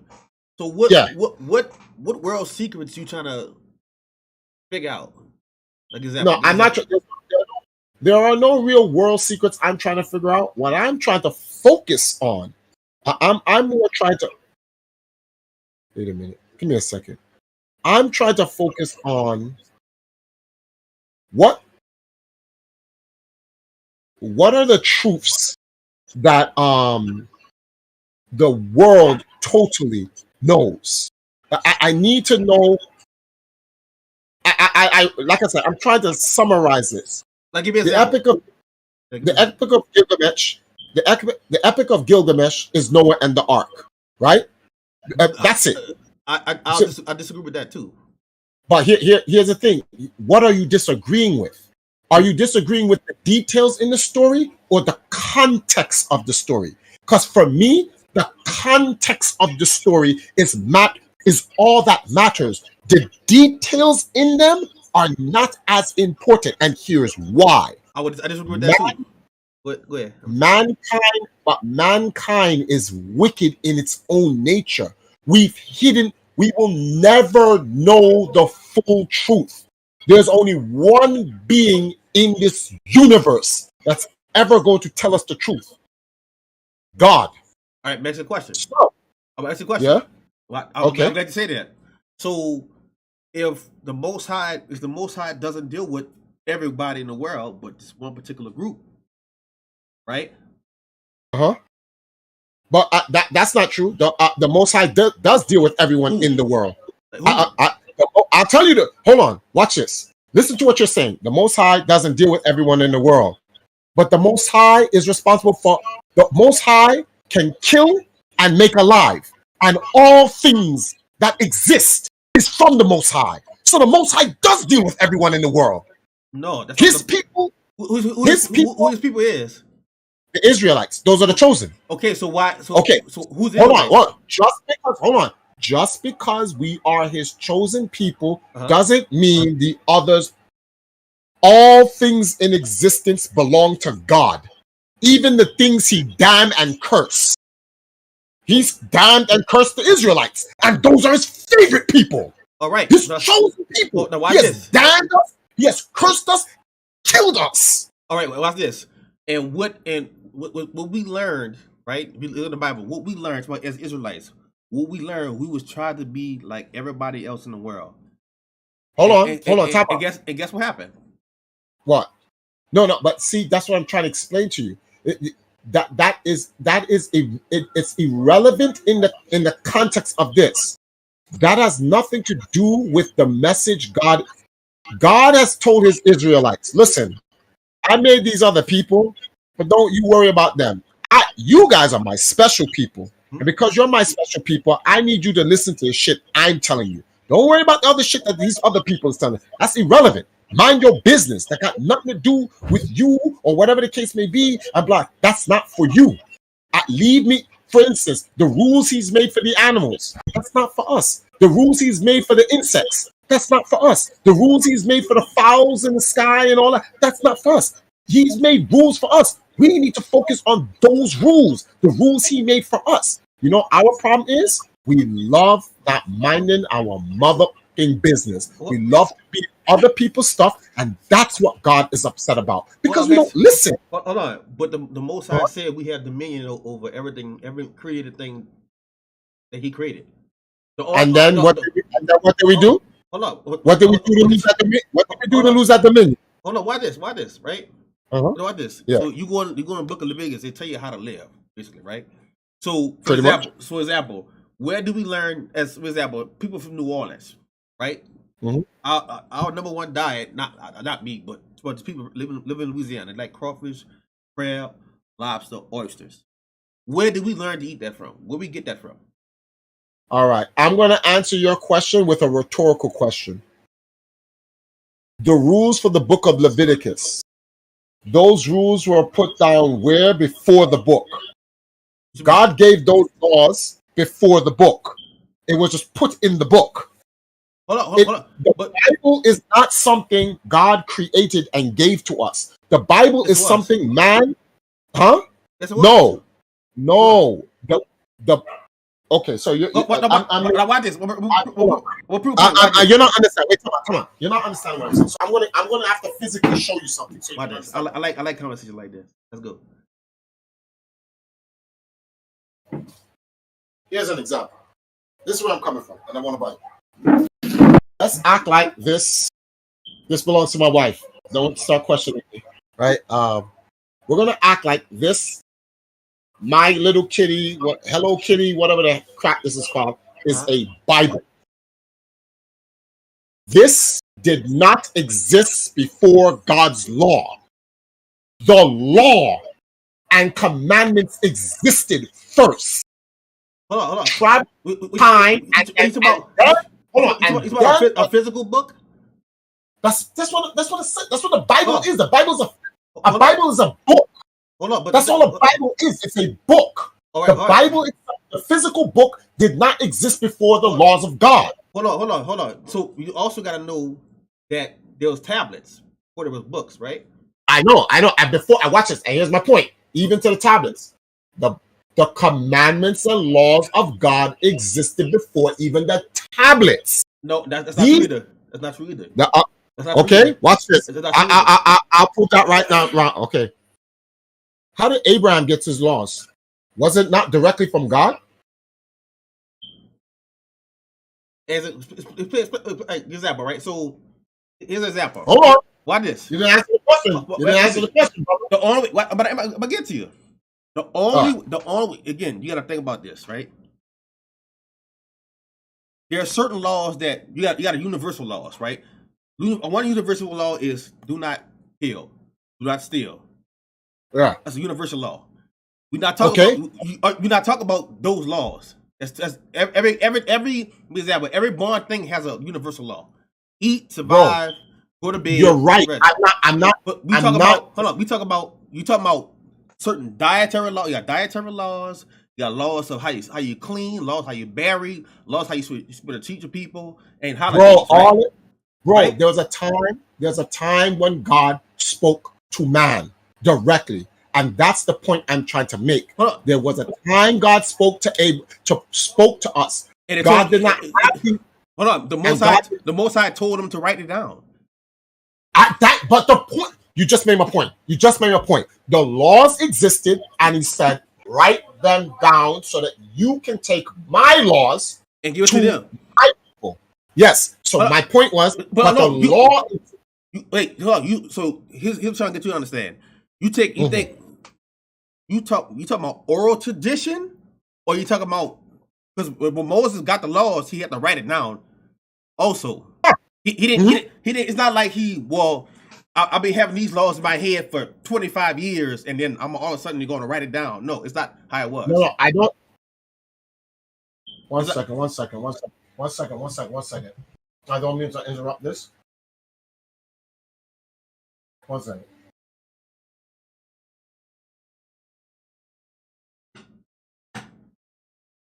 Sorry.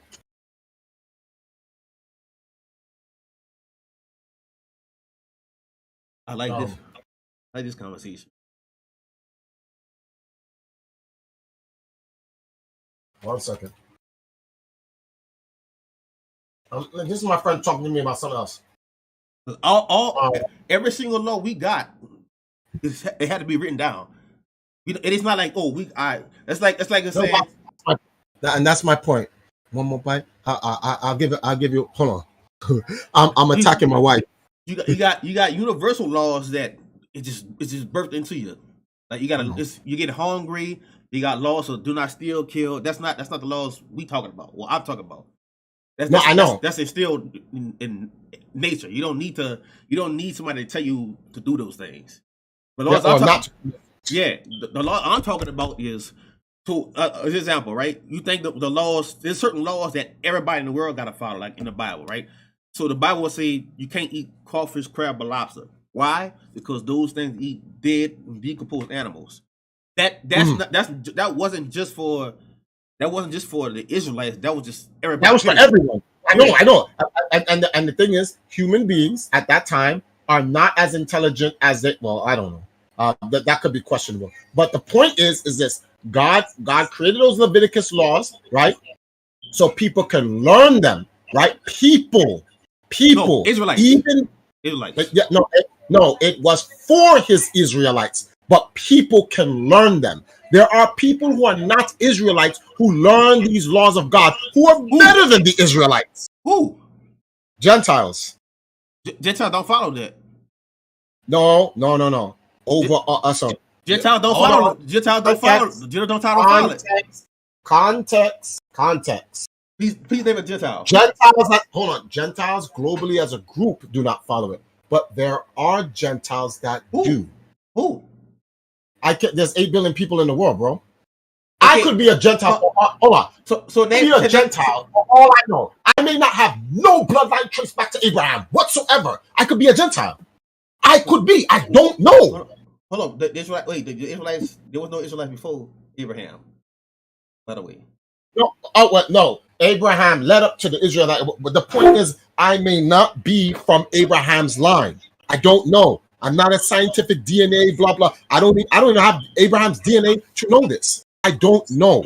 This is where my mother told me something about when you're getting all this information, because my father taught me a man who thinks he knows, no, a man who knows, but he thinks he knows. No, a man who thinks he knows is a fool. A man who knows he knows not is wise, because the man who knows not will always search. The man who thinks he knows will never search. So I have to look at myself, and this is just me. I'm looking at myself as I'm out of God's grace. I'm not gonna lie to myself and put myself in God's grace. Wait. See, that's what is grace? I'm not, because a lot of people say that but don't know what grace means. Well, oh, well, I actually wasn't gonna answer for it, but yeah, I'll get to the big breakfast in the morning, honey. There's one more ramen we can share. Grace, a lot. This is what grace. People need to understand what grace means, right? Grace is like, let me give you an example. If your mama say, if I'm about to go to the store, if you don't clean your room, by the time I leave from here and go to the store and come back and your room is not clean, you get your ass whooped. That's what grace is. Grace is like a grace point, a time frame. A lot of people will say, and it's like mostly the Christians, they will say, I'm in God's grace.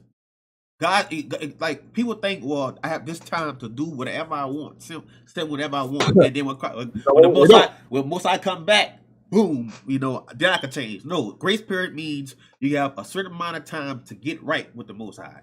So yes, okay. But people say grace, they using the word grace, and it's kind of like changing it out of context. They use it out of context. But either way, I'm gonna be modest and honest to myself. I'm out of grace with God. I don't know how much time I have left, and I'm not trying as hard as I can. I'm not trying like my life depends on it to get in good graces with God. That's the truth. I try, but not as hard as I know. If God came to me and said, "You're dead tomorrow," my next 24 hours will be nothing like in my life ever. I will put the greatest amount of effort in the next 24 hours. Shouldn't we all be like that with God? As it is, without knowing our time, but we're not. So we're liars to ourselves and God. So I'm keeping it real with myself, bro. The things I'm doing with the Valkyries, I'm trying to help the Valkyries get to a certain point. I'll give you an example. What is this called? Confession. The way the Valkyries are set up, I have to try to survive in this demonic world I'm in.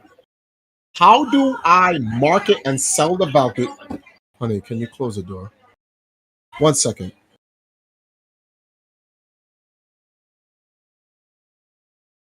Okay, so God, what I do with the Valkyries, I know there's a difference between OnlyFans and fan service.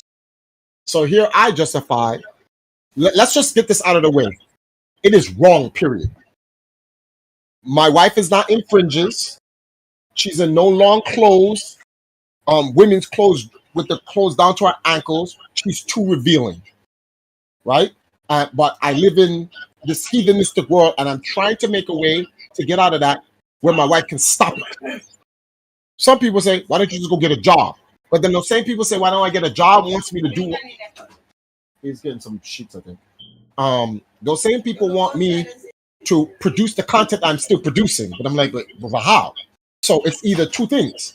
I give up society, move into get a regular job, save up my money, go buy a little bit of land or a little house, and I go live in a hut, and I take my wife with me, and we just go up into the mountains, and we follow God's laws, right?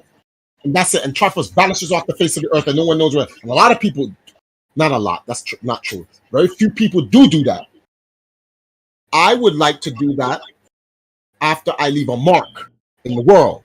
So now I'm in contention with God. So God's like, and you think I'm going to give you the time to come leave your mark in your world before you come follow my laws?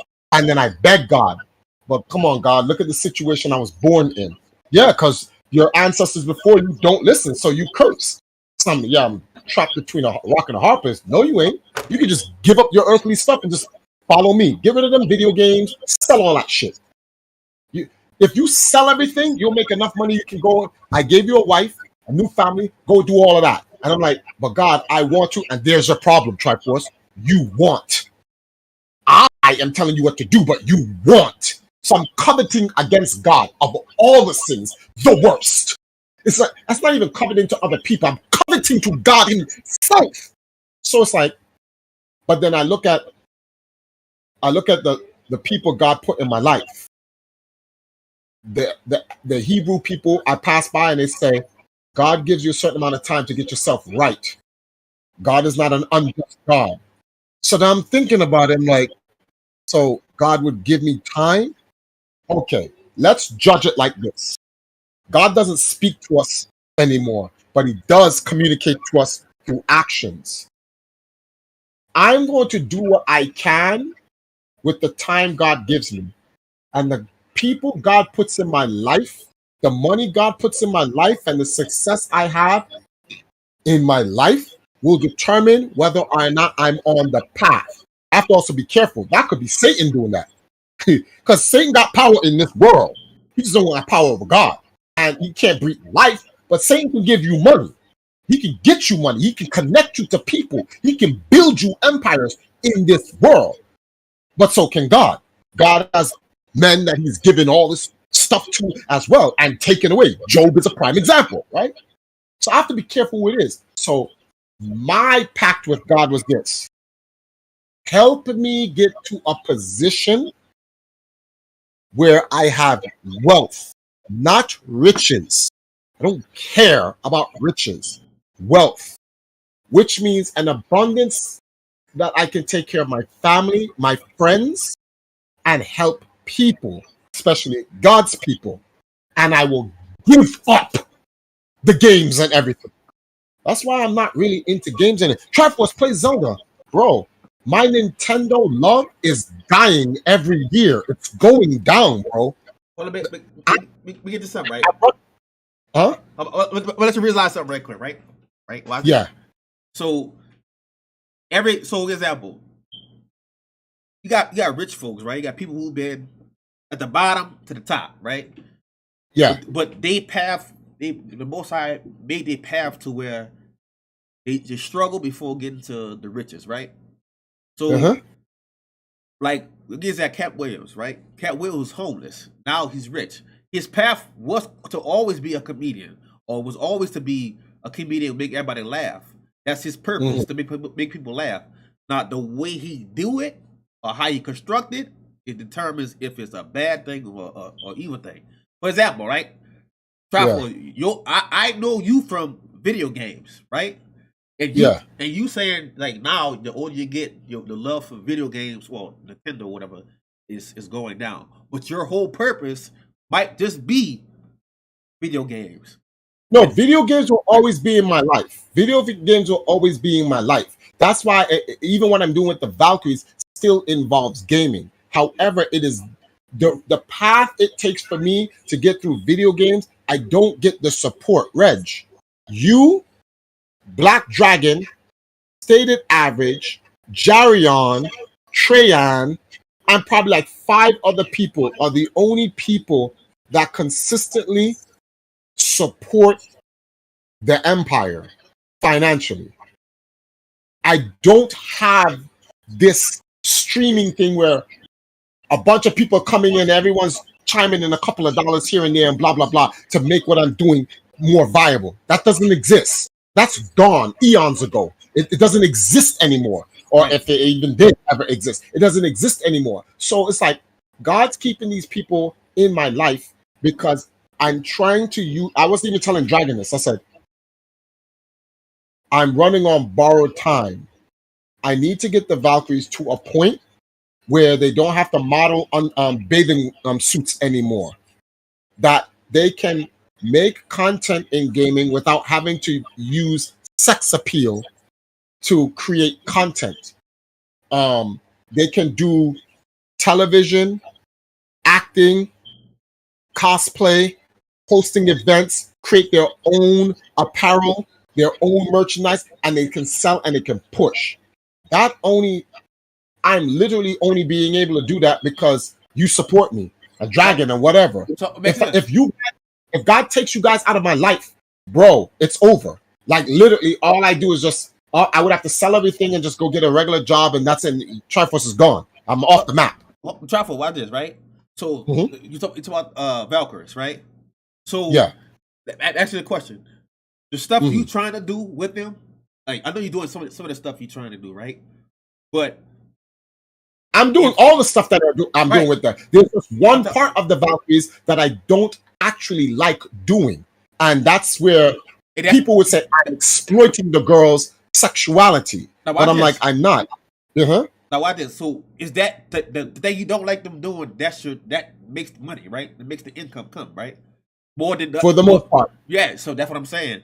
So the things, some people might only know them for that thing, for that one particular thing, and that's the thing that you didn't like, that you don't like. And I agree with you. I know you don't like it. I argue about it all the time. We make examples. People come on our Instagram and say, you say you're a gamer girl. It says it right there, gamer girl. But all I see you is at the beach with the other girls in your bathing suits twerking.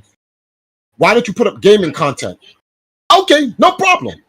We put up gaming content. So the bathing suit joints, 10,000 views, 20,000 views, 5,000 views, blah, blah. The gaming stuff, 500 views.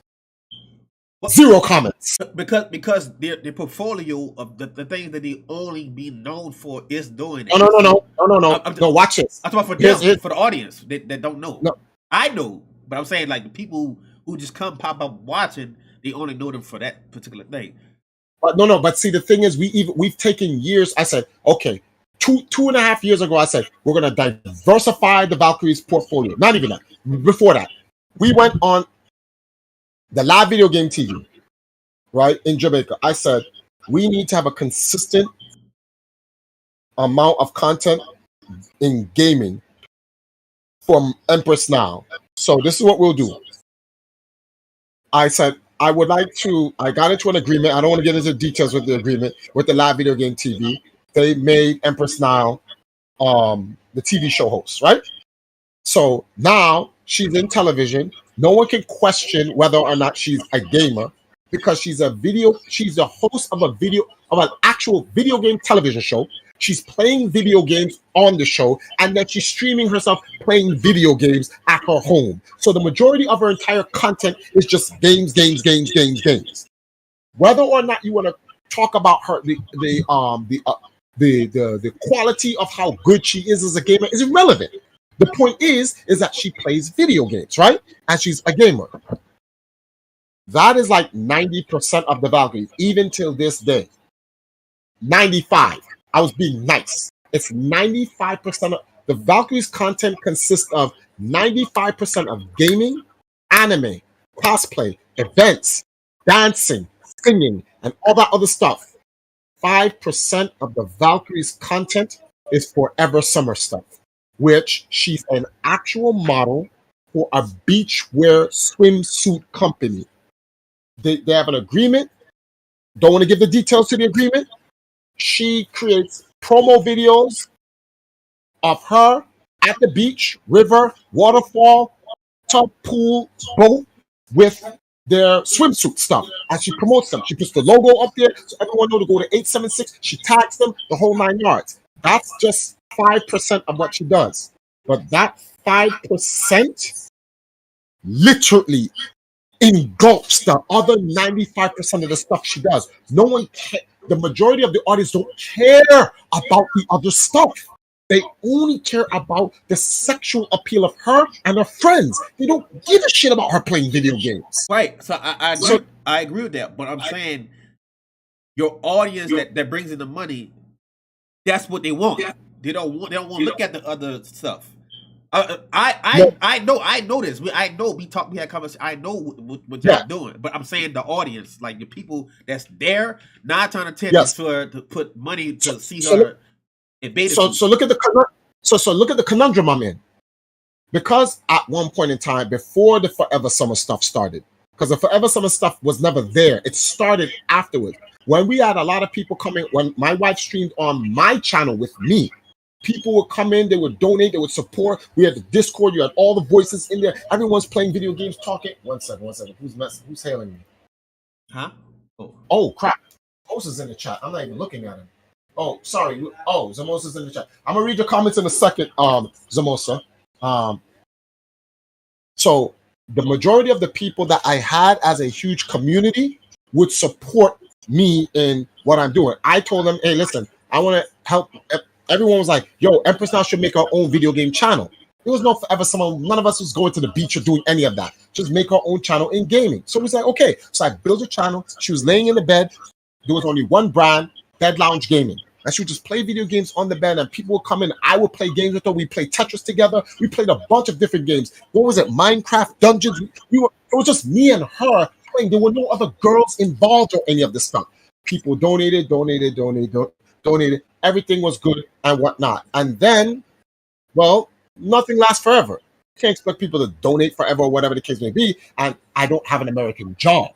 If I had an American job, I wouldn't bother anyone for anything. It's like what I do with the Knights. When I was in America, I didn't beg anyone for any money. I went and worked at Game Express, and I worked 17 hours a day. And I just took all the money I made from Game Express and invested it into the Knights at the time. I didn't have to ask anybody for any money because I had my own money. But I live in a third world country where the one US dollar is 155 of our dollars down here in Jamaica. If I go and I work a 9 to 5 job in Jamaica, this is over. The whole empire is over. I cannot make it. That's why there are no big streamers in Jamaica. Every streamer that even remotely becomes halfway big, they move to America to expand their YouTubing because everyone in Jamaica is broke. No one's going to support Jamaica. That's why the biggest female streamer in Jamaica is in gaming and anime? Empress Now. What? Like, wait, how did she come on it? Well, that's just because Triforce. Why? Because Triforce has a US audience. And they're primarily Black and Israelites. So in supporting me, they support her. That's how that goes. But then now, some of those guys can't hang on. They got their own lives. And I completely understand that. And there's only a handful that do hang on. But guess what? The handful that hang on isn't enough to run the organization. Enter now a new set of guys. Yo, you look mad good and stuff like that. Y'all girls go to the beach and stuff like that. Because one time we decided to go to the beach and just stream us going to the beach. At that time, the girls wore shorts. They just wore booty shorts and crop top shirts. So there was no bikinis. And I was like, damn, you girls' ass is fat. Bam, $100. Bam, $200. Yo, get us in the Discord. The guys would come in the Discord and be talking, and all this money would be coming in. So I'm like, I'm not too comfortable with y'all girls going to the beach and having to play Just Dance at the beach to get this money.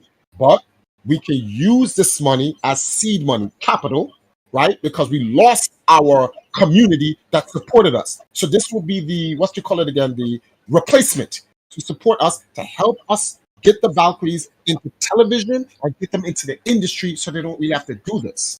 But I was like, if y'all gonna go to the beach, there was a caveat. People come in, oh, you girls are sluts and stuff like that, and blah, blah, blah. So I'm like, all right, if y'all gonna go to the beach, I want y'all to model clothing at least. So people can stop calling y'all sluts because y'all at the beach. I don't understand it. I watch these Miami streams and videos of girls at the beach twerking and nobody in there calling them sluts and whatever. But when the Valkyries go to the beach, even when they're just standing there doing nothing, what is this shit? What do you mean, what is this shit? It's a beach, nigga, there's water, there's sand, and there's girls in bikini. What do you mean, what is this? But then I realized they're Black. You know what this is. So I'm like, all right. We went to a bathing suit company. Hey, we'd like to model your bathing suits. Can we come up with some type of arrangement? Blah, blah, blah, blah, blah. Okay, boom. All right. Hey, guys, we're going to brand this type of content now. They model for a bathing suit company, and they go to the beach and do IRLs at the beach, and we call it Forever Summer. Why? Because it's summer shit. We're going to the beach this Saturday coming up to do a TV shoot. It's February, bro.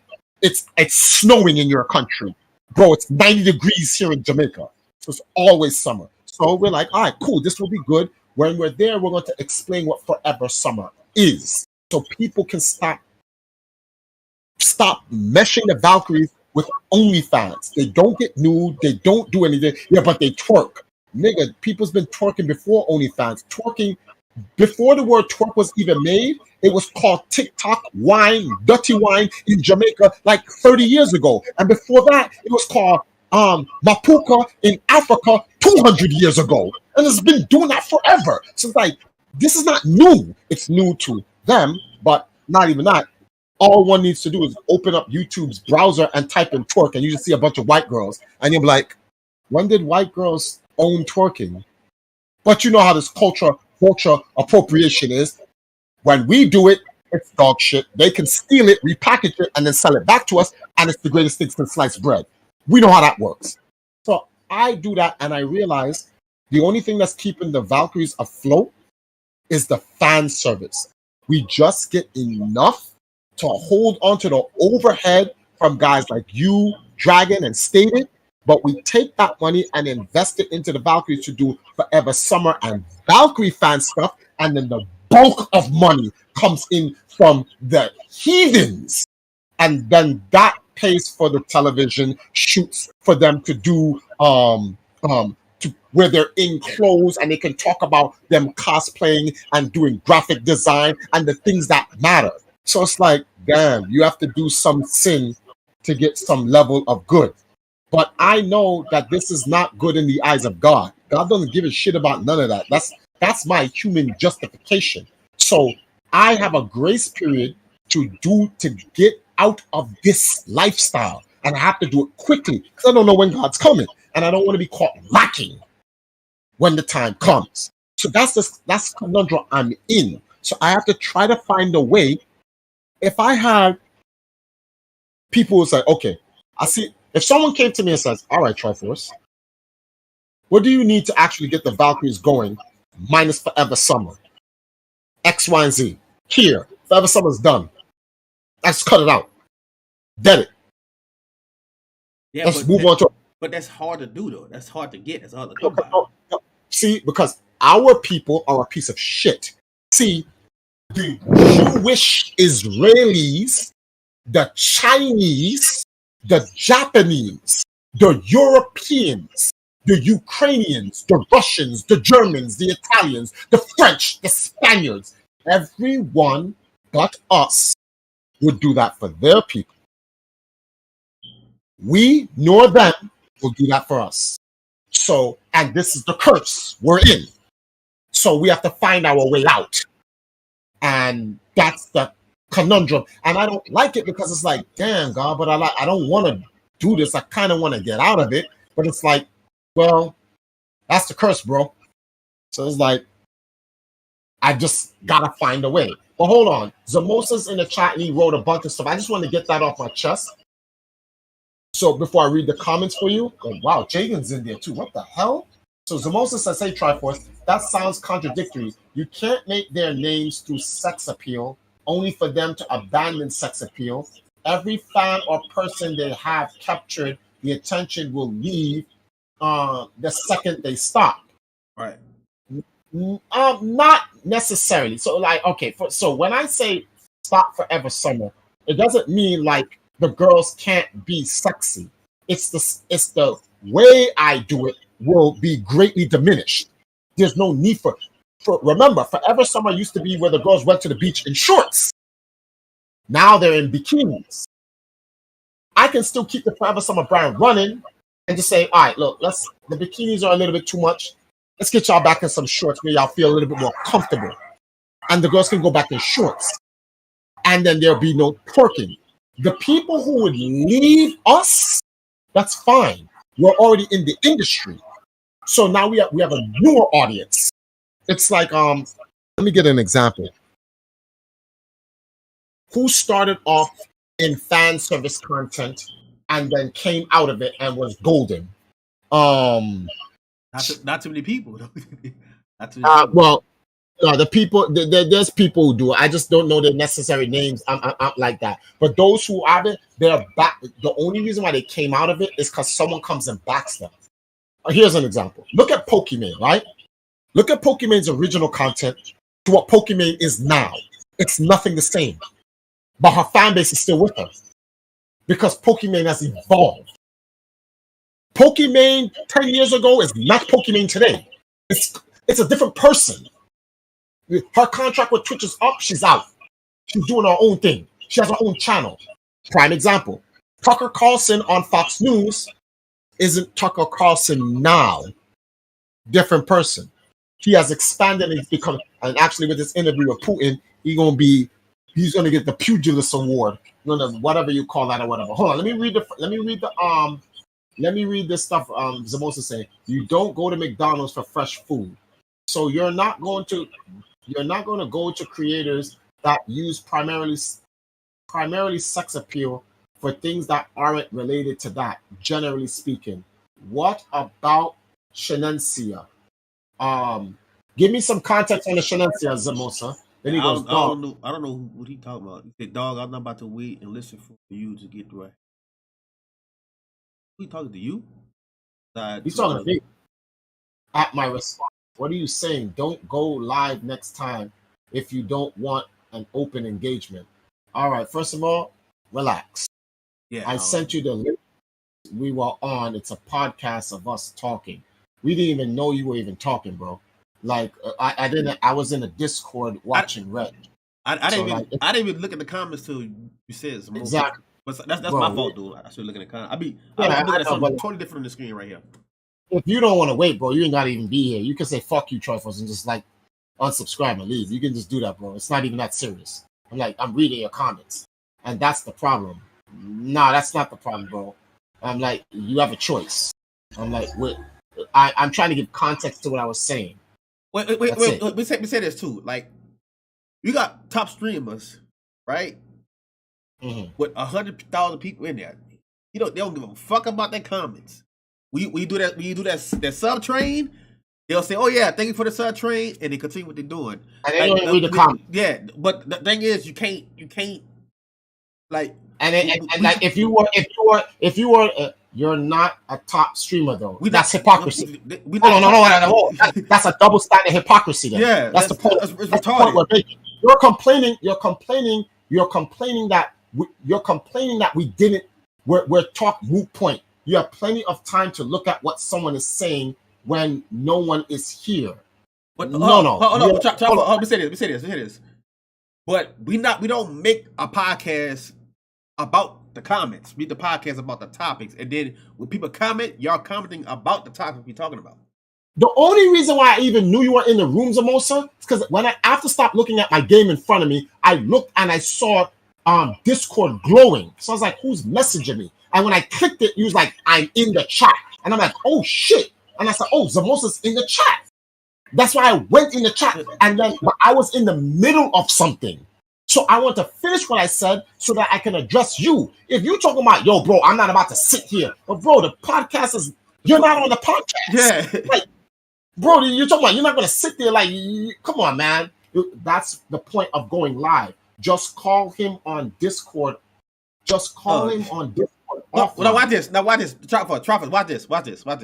Shannon Sharp did a podcast with Cat Williams. Cat Williams was not talking to everybody in the comment section. He was talking to people he was talking to Shannon Sharp in front of him. So when I'm talking to people, like they can stream a live podcast. We're not. Hold on. Time. Hold on. We're not ignoring the chat. Right. That's the point I'm making. The reason, first of all, this is ignoring the chat. I would have clicked on the Zamosa's in the Discord. Yo, bro, I'm in a live chat. And just ignored him. I wouldn't even look to even see what he said. I read your comments, bro. That dude. That's so it's not good. So it's not good stream etiquette to take half an hour to respond to what, bro. I didn't even. You know something? Clearly you're having a bad day or something like that because I just explained. Bro, I didn't even see your comments in the chat, and I was in the mid-topic talking to Kim. When I realized you were in the chat, I finished what I had to say first so I can read what you say. If you're telling me, oh, the minute you saw me in the chat, you should have stopped talking and read my comments, you're bugging, bro. That's being entitled. Like, you need to calm down. Wait, but you didn't get Truffle's attention. He looked at the screen and see a comment. I didn't even see a comment. I got it right here. I'm not even looking at the comments. I only knew that he was even in the chat because he DM'd me in Discord. My Discord icon lit up, and I was like, who's messaging me? And then he's like, I'm in the chat. So then I went to your channel and I read it. Number 2, this is not even my stream. I'm on his podcast. Yeah, I don't know. Bad stream etiquette. Plain and simple. Well, that's your opinion, bro. Because ain't Shannon Sharp and whatever. If you're saying, this is what you're pretty much saying. Unless you're big enough, you can't do. When you're big enough, you can say fuck off to everyone and do whatever you want and be mean and have bad stream etiquette, and it's okay and you'll accept it. But if you're a small person, no, you can't. Even is an excuse. Truffles. These podcasts and streamers, if you don't do a donation to if you don't like send a donation, they don't even read you what you're saying. They don't read the chat at all. At all. First of all, I'm not when I'm here, like if I'm here, I don't care about like money. Like I don't care about y'all donating anything. Like that's why you don't ever see a PayPal or cash. I don't care about that. That's not me. I'm not doing it for a living. It's not huh? Reg, he's agreeing. He's saying that the big guys can do that. Okay, fine, right? But guess what? It's not my podcast, bro. I'm a guest on his podcast. So you saying it's bad stream etiquette? It's not, because it's not my podcast. I'm here as a guest, and I was speaking to Kim. That's like you going on Shannon Sharp's. No, that's like you going into a random person's podcast. You come into their podcast, and the person who's hosting the podcast is talking to a guest, and then you're like, yo, guest, I'm asking you a question. Why would the guest need to answer you? And you know what the sad part is? I answered you, yet you're saying it's bad stream etiquette.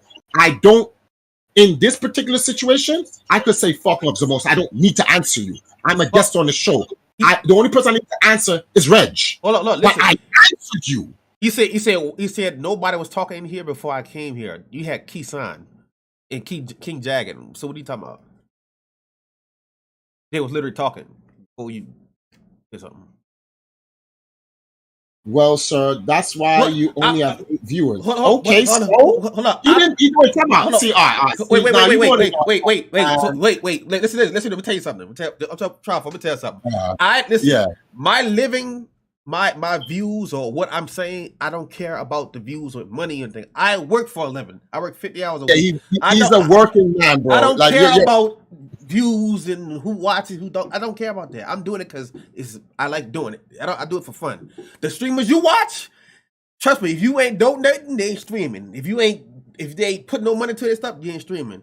I do this for fun. I don't care about money or like matter of fact, if you leave here, I promise you I wouldn't sleep bad or it doesn't matter. He doesn't. I can have one viewer. I could look if you go to my stream, like I stream video games, right?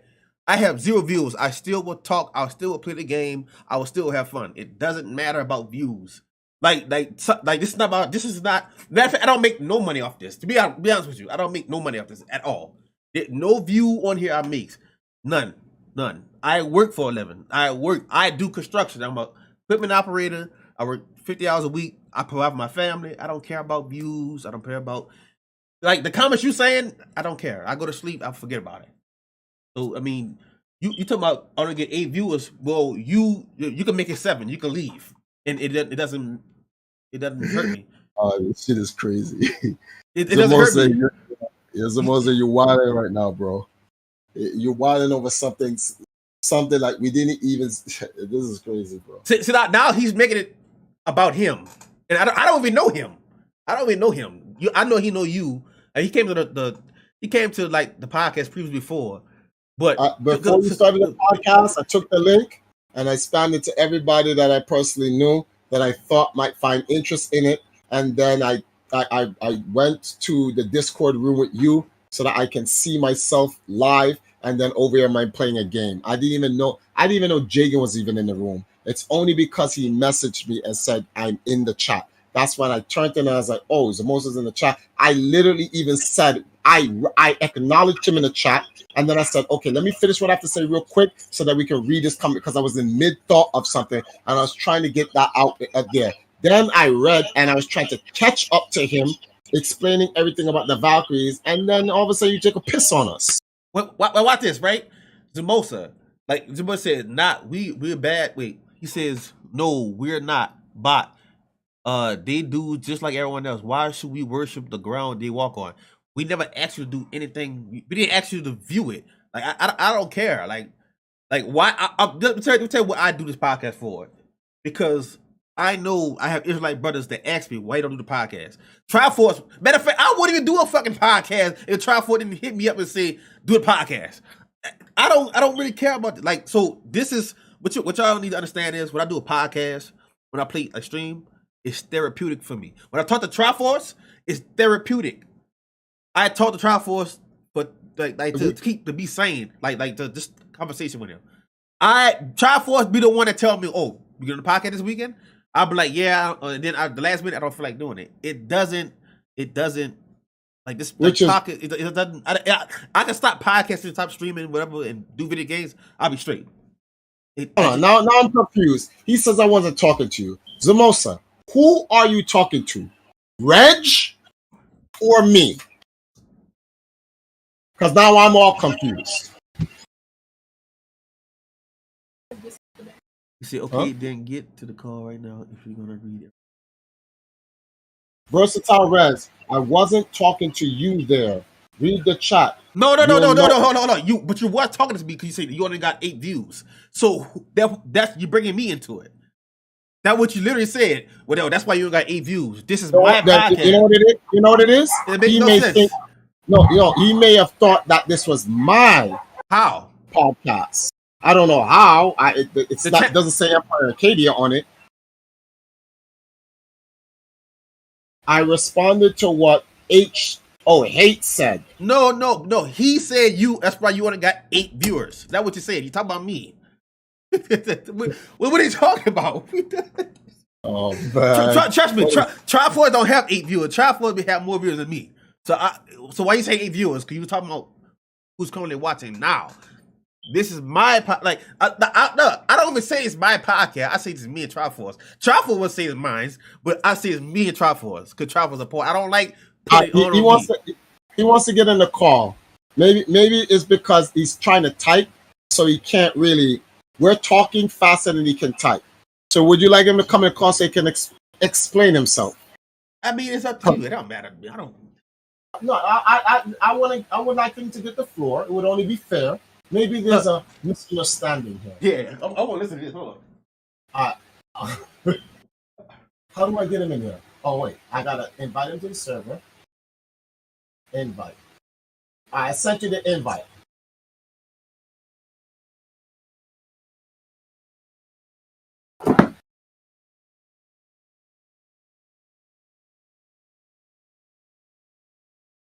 Oh, wait. Does he need permissions?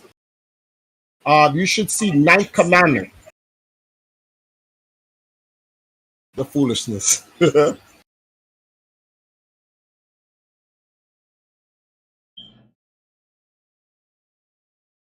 Oh, how is time flying like this, bro? 1:40. When did we start? Are you talking fast? Then I can type. That's what I think. We're talking too fast. First of all, we don't know which one of those comments are meant for who. Because clearly he was talking to me, then he's talking to H8, and we don't know. So it's better for him to come in and start from the beginning.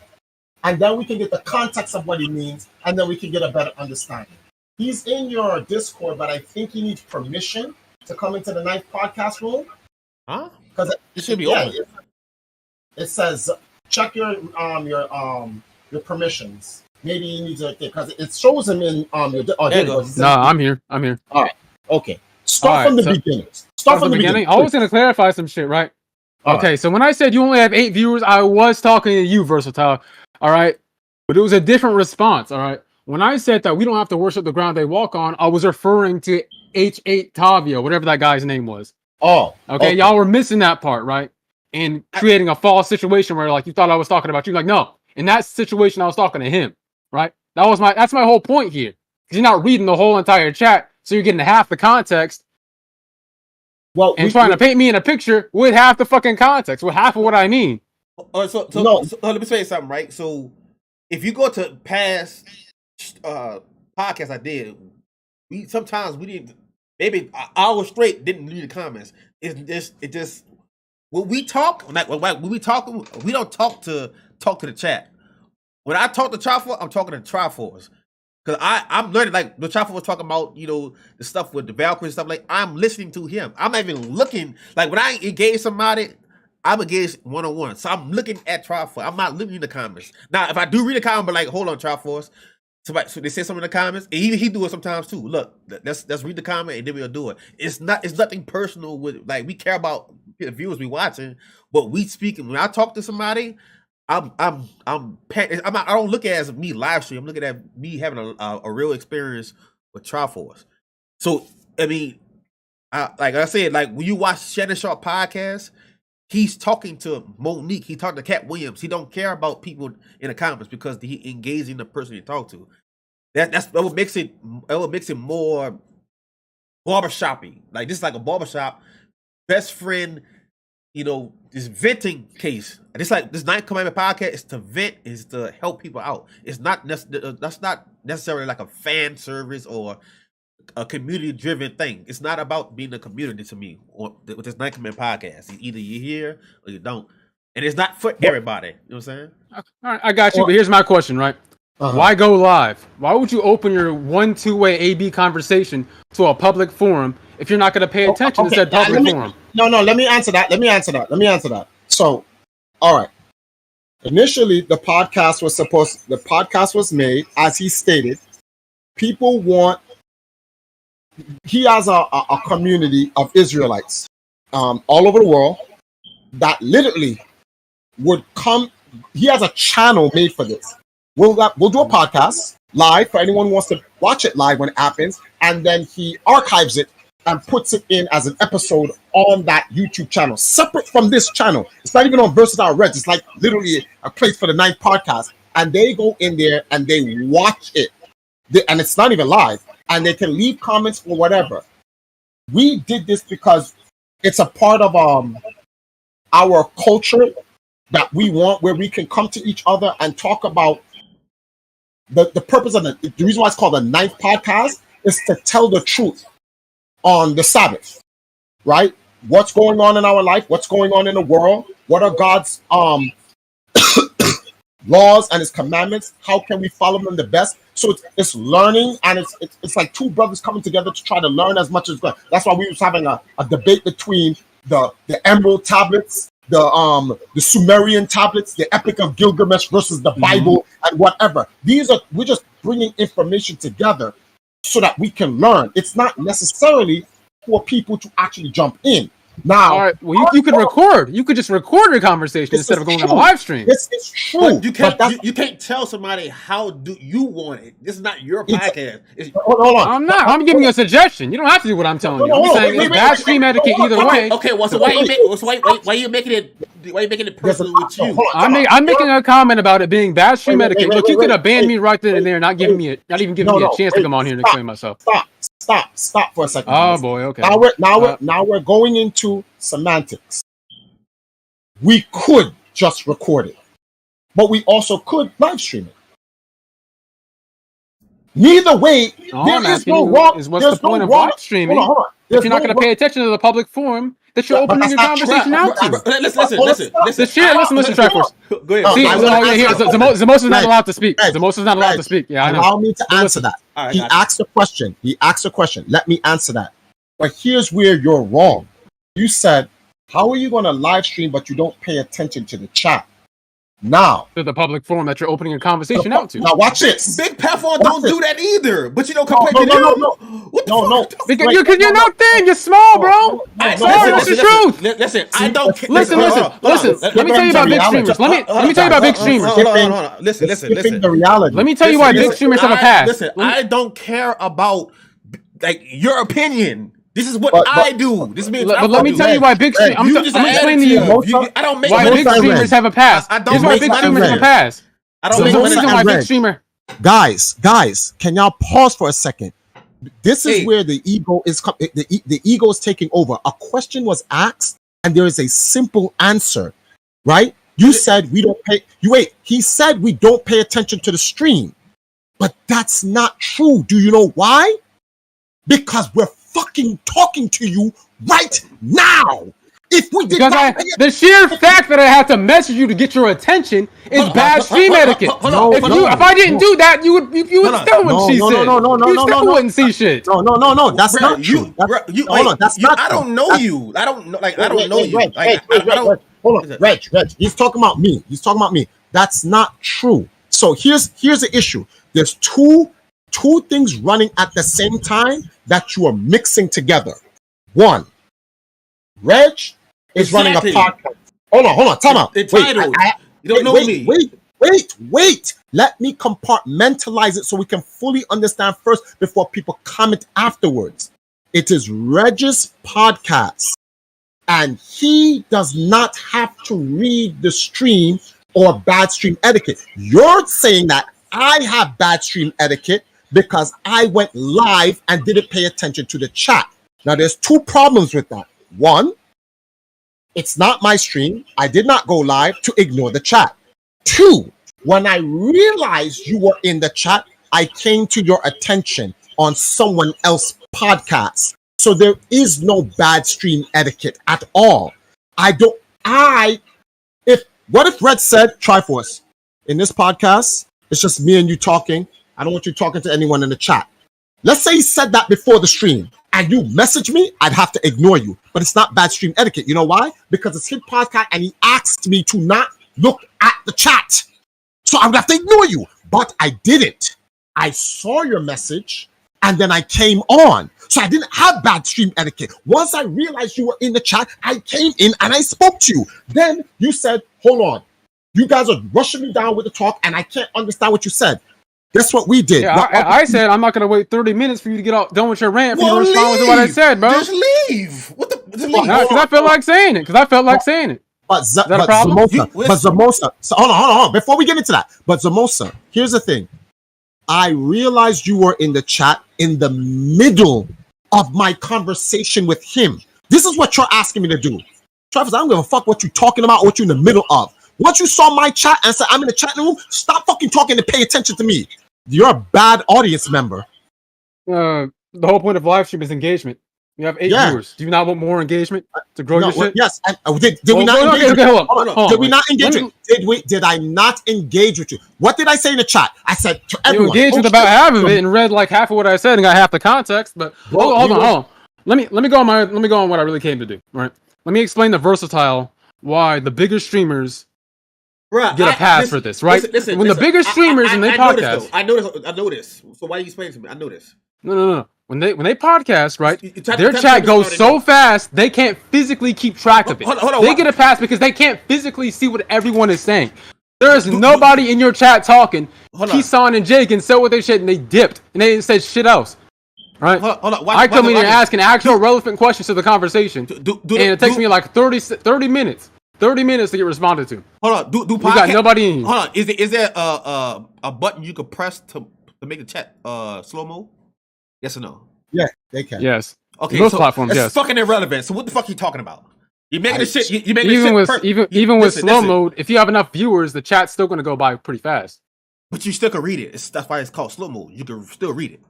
Let's keep it real. Let's keep it real. All right. First slow mode is so people don't spam. Slow mode is so people don't spam. Trevor, this the problem. Now we're making some bullshit up. Hold on. We're making some bullshit up. I'm going to say what you're going to say. We're making some bullshit up. All right. Listen, they don't talk to the chat because the chat's not giving them money. It has nothing to do with the speed of the chat. They don't give a fuck about who's in the goddamn chat. They don't care. That's the truth. Don't act like they care. Okay, which podcaster? Which Like podcaster? Every one of them. Which Every which ones? single Names. I want podcast- names. Give me names. Fresh and Joe Rogan? Ninja. Names. Joe Rogan, you name that. Name every podcast. Name them. You name them. Hold on, You name them. why this? Okay, Go, so you can literally go to so Shannon Sharp. contrary to what you said, so you don't care about what the chat's saying because we don't give you money? We're not saying that.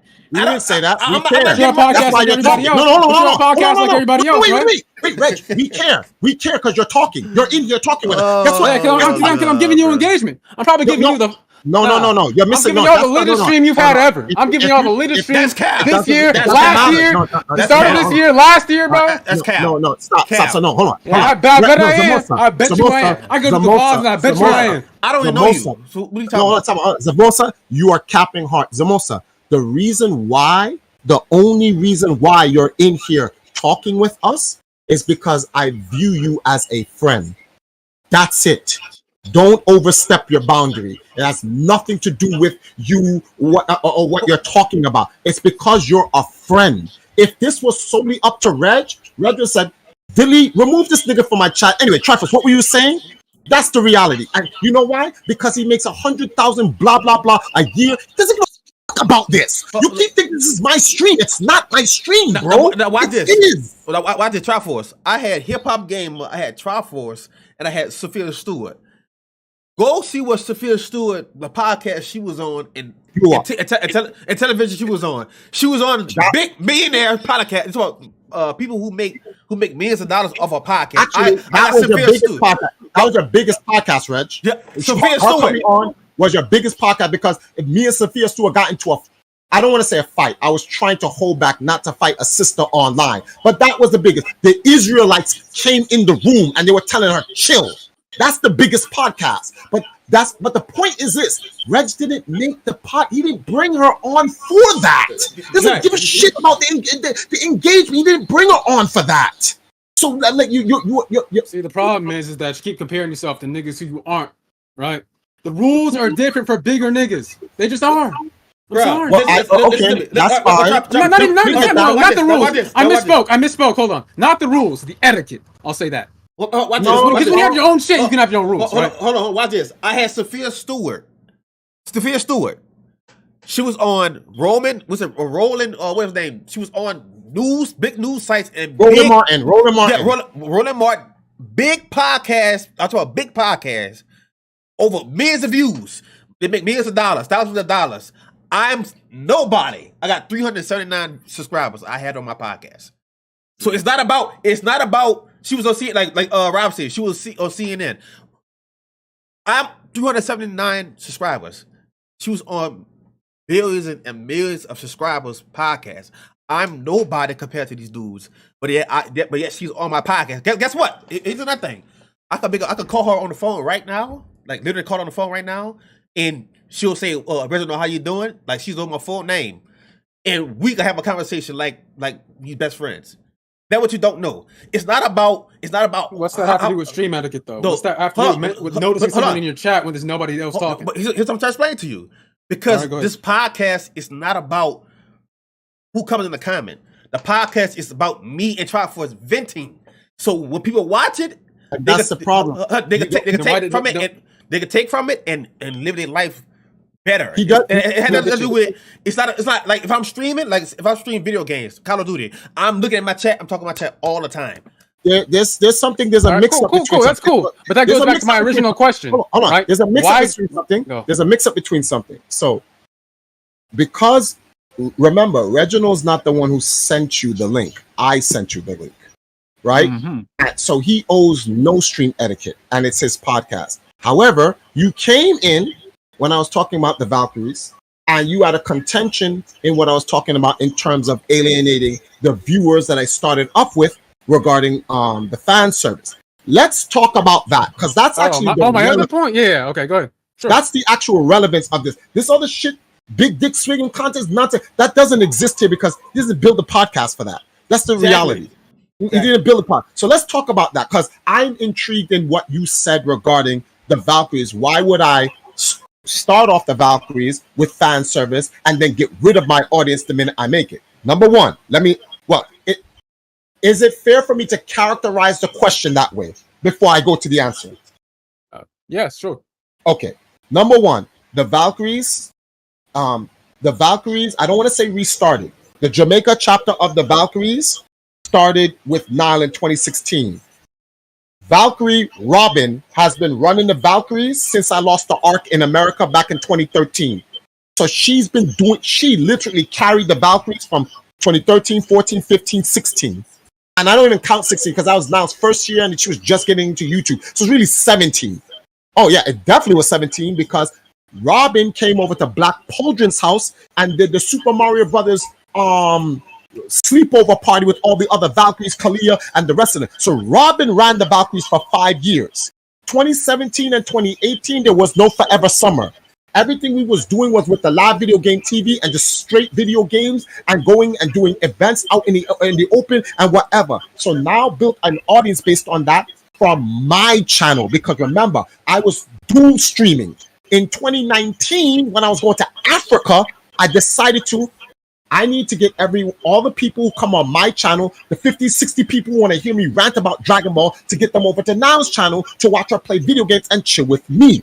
Nobody wanted to move over to Nile's channel. So I purposely played the Tom and Jerry to get my channel stream banned for 6 months to force everyone. And you may think, oh, you're capping. Ask Jagan. This was planned. I purposely banned myself from my channel because I thought if I did something to get myself banned off the channel and go to the Valkyries channel, everyone would follow. And then the gayest shit happened. Niggas ain't follow. That was just crazy. I said, wait, what the fuck? Nobody followed. So we was doing no fan service. It was doing African stuff. We went up into the mountains, tried to cook jollof rice. We was doing African history. We was doing all these gaming things with my wife. Both me and my wife was on a live video game TV. All the receipts is on the channel. You can just go there. All the receipts was there. Nobody came and supported. Then I said, okay, since niggas don't want to come over and support you playing video games, let's try to do some fan service. So before Forever Summer started, we did bed lounge gaming. Let's have the girls come here, sit on the bed with their shorts and stuff like that. And then the niggas came.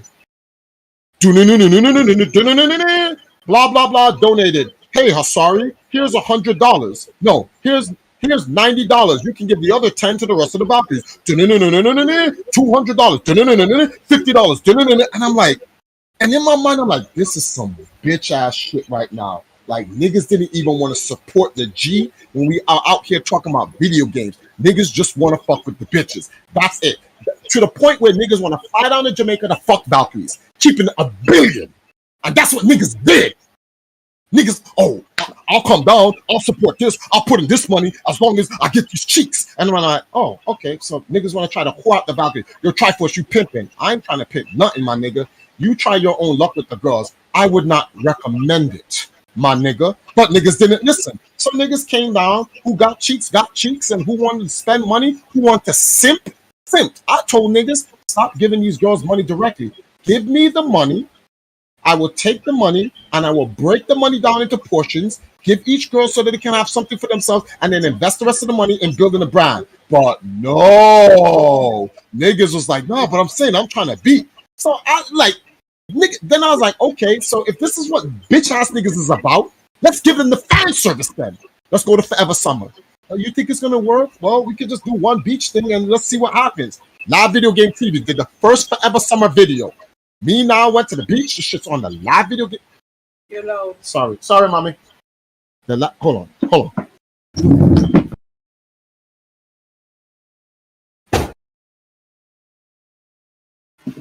Live Video Game TV did a mild. It was very mild. It wasn't even a real fan service. He did it too fucking professional. In fact, the girl that was on the show with Niall complained about the camera under the murky water.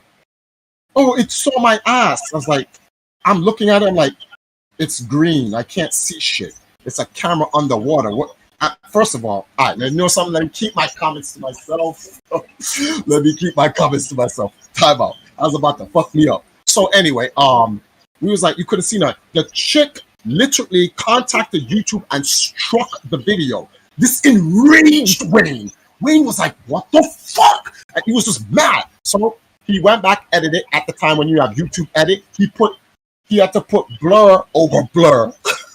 He blurred the blur just so that the girl could stop complaining. And all it was Empress Now going to the beach with a Nintendo Switch and showing, hey guys, this is me at the beach, enjoying the nice weather, playing my games out in here with my friends and dancing and blah, blah. And that was Forever Summer. My nigga, why did that blow up and it started getting, well, not me, but now I started getting niggas in a DM. Yo, who that girl? That's a sexy girl. Yo, you mad sexy, ma? Blah, blah, blah. Yo, you got a PayPal? You got VM? You got Cash App? And niggas, I'm like, what the fuck? I said, okay, let's get all the Valkyries to go to the beach. So now let's get the crowd favorite, Hasari. Let's get Kwanai. Let's get Vivid Queen. Let's get Nav. Let's get thick ass fucking, what's this chick's name? What's her name, sister? No, cousin? Abby. Oh, let's get Ali. So we got all the thick girls here on the beach now, and they're just chilling, eating food, dancing, and doing what girls do. TikToks and shit like that. My nigga, we went on Twitch. We went from 0 to 8,000 on Twitch in 1 month. Mad niggas, I'm a drop names. AMSLR, Killer, what's his name? Killer Clean coming in. Niggas is dropping $200, $300, $400, $500. So I'm like, all right, bro, go with the flow of the cash. Can't argue. Go with the flow of the cash because niggas don't want video games. So I said, nah, but we can't just completely corrupt the Valkyries and just go into fan service. We have to somehow mesh the gaming life into the fan service so that we can have an equilibrium balance. But this is not something we wanted to do, bro. If someone can fund us in a different way, you're right in correcting me.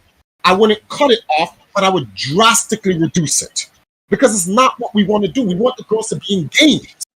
We don't want them to be in this shit where people keep coming around. You got OnlyFans, but that's what the audience wants.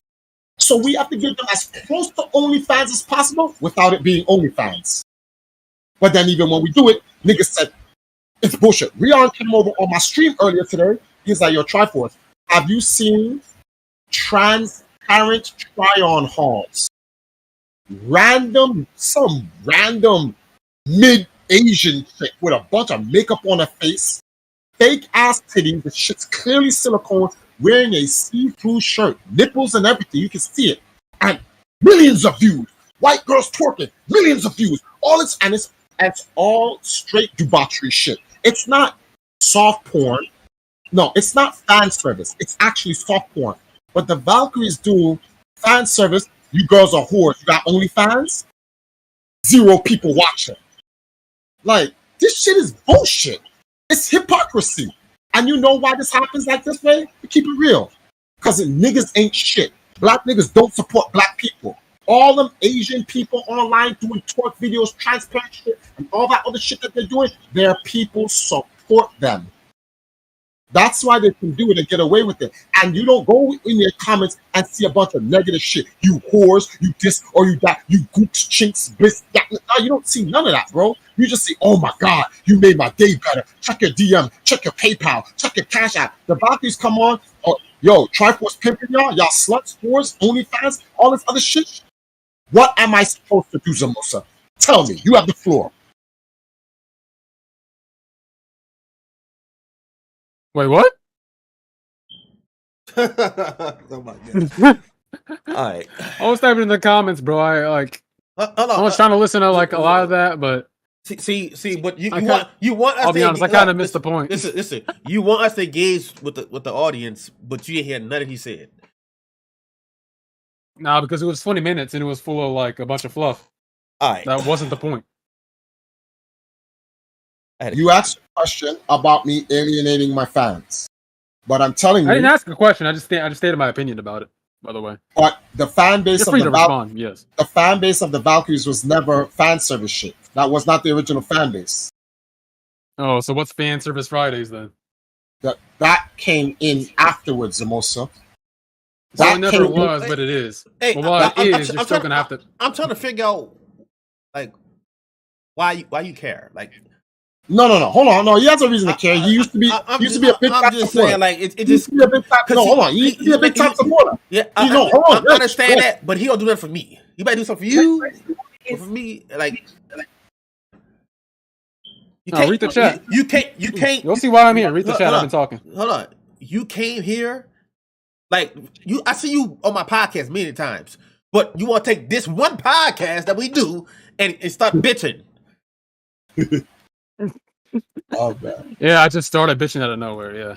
But you never did it before. Like I don't want Triforce. I see Zamosa name all the time. Every podcast we did. Really? Because I ain't been around a good bit. Yeah. Okay. So why you told last year? Maybe? Okay. So why you told? Triforce sent me a link and was like, "Okay, he's doing this again." I came in, but I knew that. I knew that. I came in. I left some messages, and it took like half an hour for them shits to get. No, they still weren't noticed even after that. So I messaged Triforce. I was like, "Hey, Triforce, I'm in the chat." Right? He said, "Oh, it was Zamosa. Okay," and then he went on his rant for like another 20 minutes. So I was like, "Not true." You didn't pay attention. I'm not lying. You didn't pay attention to me when I messaged you. You said my name. Was like, "Okay, I'll get to you." And then you went on your rant for 20 more minutes. So I'm like, "Okay." Zamosa, I literally said to you, I was in the middle of a conversation with Reg, and then I even made this example where Prodigy in the room says, "Yeah, bro, you acting mad entitled." I said. I was in the middle of my conversation. I literally said, Zamosa, let me finish what I'm saying to Reg, and then I'll address your questions. So you're pretty much saying this. So that takes 20 minutes.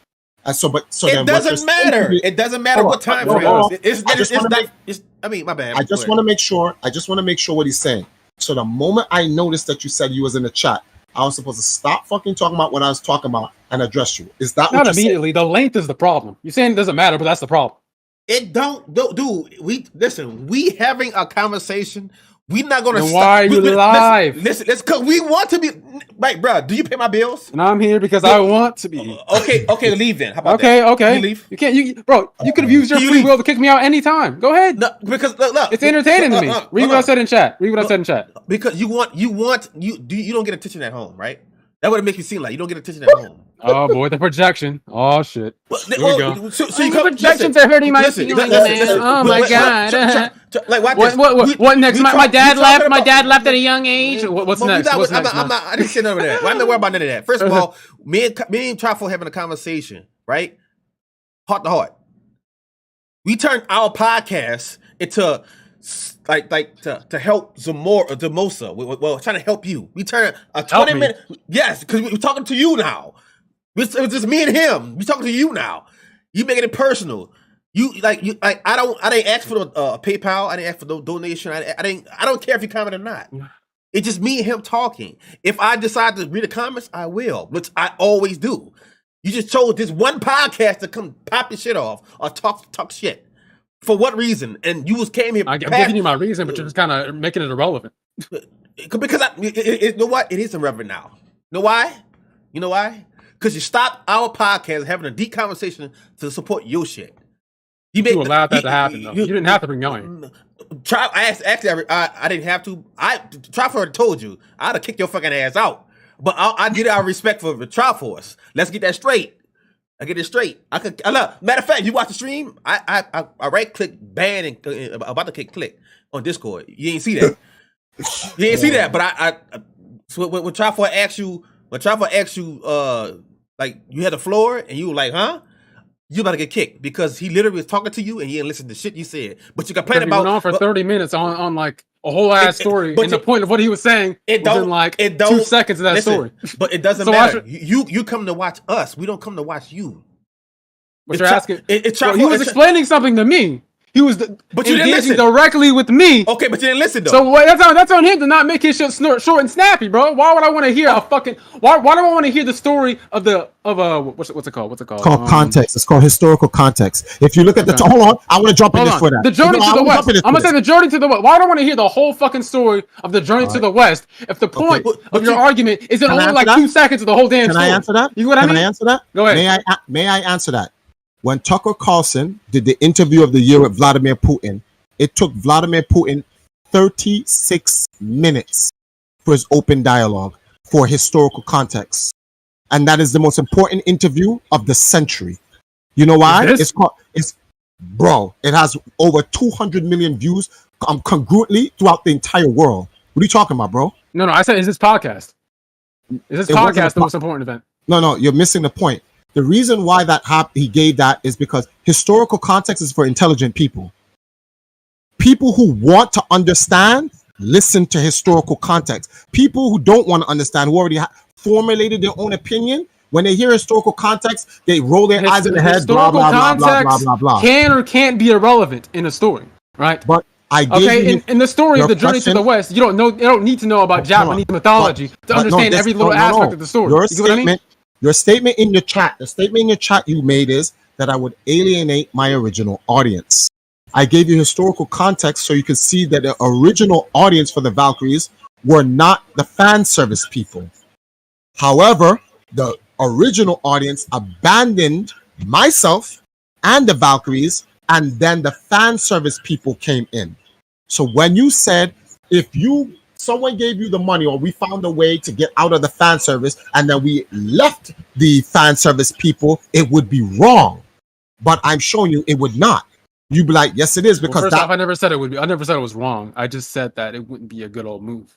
Right? It wouldn't look good on me. I said it wouldn't be, no, not good on you. It just wouldn't be a good move in general. Now, from what I got from your story, the original Valkyrie fan base was a mix of the Empire fans, people who came to watch your shit, Triforce, mixed in with the Valkyries, right? Because you two are intertwined and connected, right?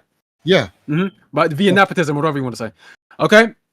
Well, then after the fact, I was listening to what you were saying. That's yes, not nepotism. People. No, that's not nepotism. Okay, I might have misspoken, used the wrong. I know what you mean, but that's not what nepotism. I get you. Okay, I get the point. Go on. Finish what you're saying. All right, and then you were saying, you went on to say that the Valkyries fans transitioned into supporters who basically just wanted to go to Jamaica and fuck the Valkyries, right, for their own selfish personal needs. Okay, got it, right? Okay. So what does that have to do with if you transition the Valkyries as content from pure sex appeal and fan service? No. I corrected myself based on a statement you said. I literally gave you credit. I literally said I wouldn't outright abandon it because you are right. That would kind of come off bad, but I would reduce it. But then I said to you, what should I do though to get out of it? That's the question. I would transition. I would start a small but slight transition to more. Well, okay. I have to ask, what's your end game for the Valkyries, right? Not Empress Nile in particular, right? The Valkyries in particular. And what I mean by end game is, how do you view them functioning and making content when you're done with the sex appeal? Like, what's your ideal look like? Well, okay, I can finally get away from the ass shaking shit. What do I want them to do ideally? So what can I picture them doing? Yeah. You said about 1,000 times though. I don't want to keep. Yeah, I need to get a good example so I can visualize. Okay, Reg, it's okay. If you were listening and not taking it personal, you heard what he said. Reg, it's okay. I'll repeat it. It's fine. I know you heard it, but I'll repeat it. Wait, Jabba. I don't want him to say it's gonna take 20 minutes. Either you want to answer, you can't tell somebody how to answer a question. So either you want the answer or you don't. You know something? For diplomacy purposes, I will do my best to acquiesce his request for a more timely answer. But that's not you, though. That's not you. You're going to give. It's fine. You know, the older I get, I'm becoming a little bit more humble as possible. It's not worth the argument. Okay, so I know you don't watch the Valkyries, but within the last year or so, you can use their Instagram. No, well, it's the Valkyries is not. I haven't in a while. That's not a bad thing. I don't mean that in a negative way. I'm just saying it's just like you don't watch the Valkyries. I'm like, you even told me I don't really watch about. Triforce, I only really come on to support you. Let's keep it real. There's nothing wrong with that. I don't have a problem with that. If you go to their Instagram, right? I don't know if you can open up the Instagram, but it'll show you the transition. There are lovers. What? Oh, I was talking about what he showed on. Go ahead. Continue. Okay, if you go to their Instagram, 1, 2, 3, 4, 5, 6. Cosplay 7, 8, 9, 10. There are 10 highlight bubbles on the Valkyries Instagram, on Empress Now's Instagram, specifically speaking. And so this is why I'm gonna skip the long-winded and just give you an example, because the example is faster to explain. There is each of these bubbles highlights the activities, services, products, or content that the Valkyries create.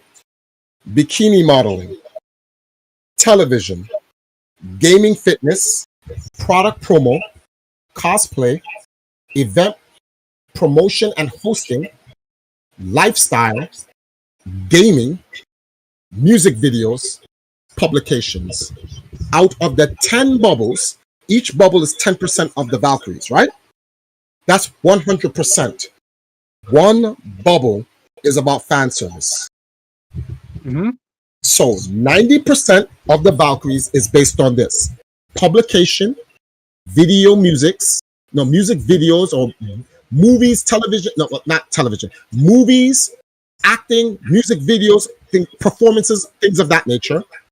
Direct gaming, right? Their personal lifestyle, event promotions and hosting, cosplay, product promotion, gaming, fitness, and mainstream media television. That is 90% of the Valkyries. If you go to Reels on Empress Now's Instagram, let me do this for you. I'm on the Reels. I'm going to go to her gaming content she put up how many weeks ago? 3 weeks ago. She did an 18 kill MVP Reaper. She was the MVP Reaper. She killed the most people in the game. So she was the medic. She was a support as she did all this. And then she revived everyone on a team, but she slayed everyone. It's a 1 minute video of that. It got 727 views. So above it is her in her bikinis promoting Forever Summer. 1,559, 2,116, 4,334, and one for 5,194, my nigga. The 10% gets more views than the 90. That's what I was about to ask. So would you say the 10% is more or less the face of the Valkyries? Is what people see first? No. The face of the Valkyries, is the 90% it does. The demand of the Valkyries is 10%. That's what you're confusing. I see. Well, let me ask you this. Go on. Why are the thumbnails of Empress Nile only representing the 10%? What do you mean? You know what I mean. You know what I mean. The thumbnails that Empress Nile uses on her streams. On her stream? Okay. Yep. So if you go to her, she's the only one on a streaming. So the thumbnails. You know thumbnails. Yeah, you know. Yeah. Okay. So she streams 6 times a week, right? The only stream day that she does fan service, and this is only recent, lately, that Forever Summer Fan Service Friday. So that's where the big the big ass and cheeks and all that other stuff. And sometimes when we do, what's the name of this thing here? Just Dance Thursday, because it requires her to stand up off the bed so we can see the television screen to show Just Dance the game. So because we're standing up and she's wearing her booty shorts, you see ass cheeks. But Pokemon Unite thumbnails is just her sitting in the bed holding the controller with the Pokemon creatures on there. Chobo Tuesdays is just her lounging in the bed, no ass, no nothing. She wears crop top for titties, but you already know what it is. It's hot as balls here in Jamaica. Only reason why I turned this fan off in front of me right now so that you don't get, because I have the mic in front of me like this, so that the wind doesn't blow on it. I'm getting hot. I'm starting to perspire. I wish the camera could even show you. I'm actually starting to sweat because I turned off the fan just so you don't get the wind in my noise. I'm here. So if I want to stay cool, I have to take off my shirt. So if I'm a dude and I have to take off my shirt, she has to take off her shirt. Oh, wait. Terms of services, YouTube, Trovo, and Twitch. She can't take off her shirt. So she needs to have cleavage space so the boobies can breathe. It also sells the channel and the stream. So there's nothing wrong with a little bit of cleavage. Every fucking person does it. 90% of the women on planet Earth that makes thumbnails have some form of appeal, makeup, eyelashes, whatever it is, boobies, ass, thighs, whatever. They use that as a part of their thumbnail. So why when Now does it, it's a problem? I don't get this. This is crazy. It shouldn't be. I'm not arguing against that. I agree with you. Okay, so now let's go to Wednesday. Wednesday's Warfare Wednesday. Now puts on all gray and green, right? Because it's warfare. So there's no overtly sexy nothing. It's time to kill on that day. Sunday is she goes to the gym and she works out, or we have special stream Sunday, which is just her playing Animal Crossing and fucking, what's that other game name? Your farming fucking game? Stardew Valley. What the fuck is sexually appealing about that? Oh, but let me guess. We're gonna pick one stream out of her 6 stream day to illustrate this is the face of the Valkyries, Fan Service Friday, which is the most watched stream every week. See the conundrum I'm in? Nobody cares about her killing 18 niggas, slaying them, resin her team, MVP, and being a slayer. Nobody cares about her being the person backdooring in Pokemon Unite when they're losing to win. No one cares. They don't give a fuck. If you go to her YouTube channel, scroll down to Empress Now's most uploaded streams. 18,000, 17,000, 21,000, 10,000. All of the streams, what is it showing? Her ass. Empress Now on television talking about Black History Month. 300 views. Fuck black people. Real fucking talk. Niggas is hypocrites. What I find funny, I do so much content, but only the beach stuff gets only the beach stuff gets noticed. And you know how algorithms work. The amount of eyes get shown on one thing. It's what they show the most. That goes out the most.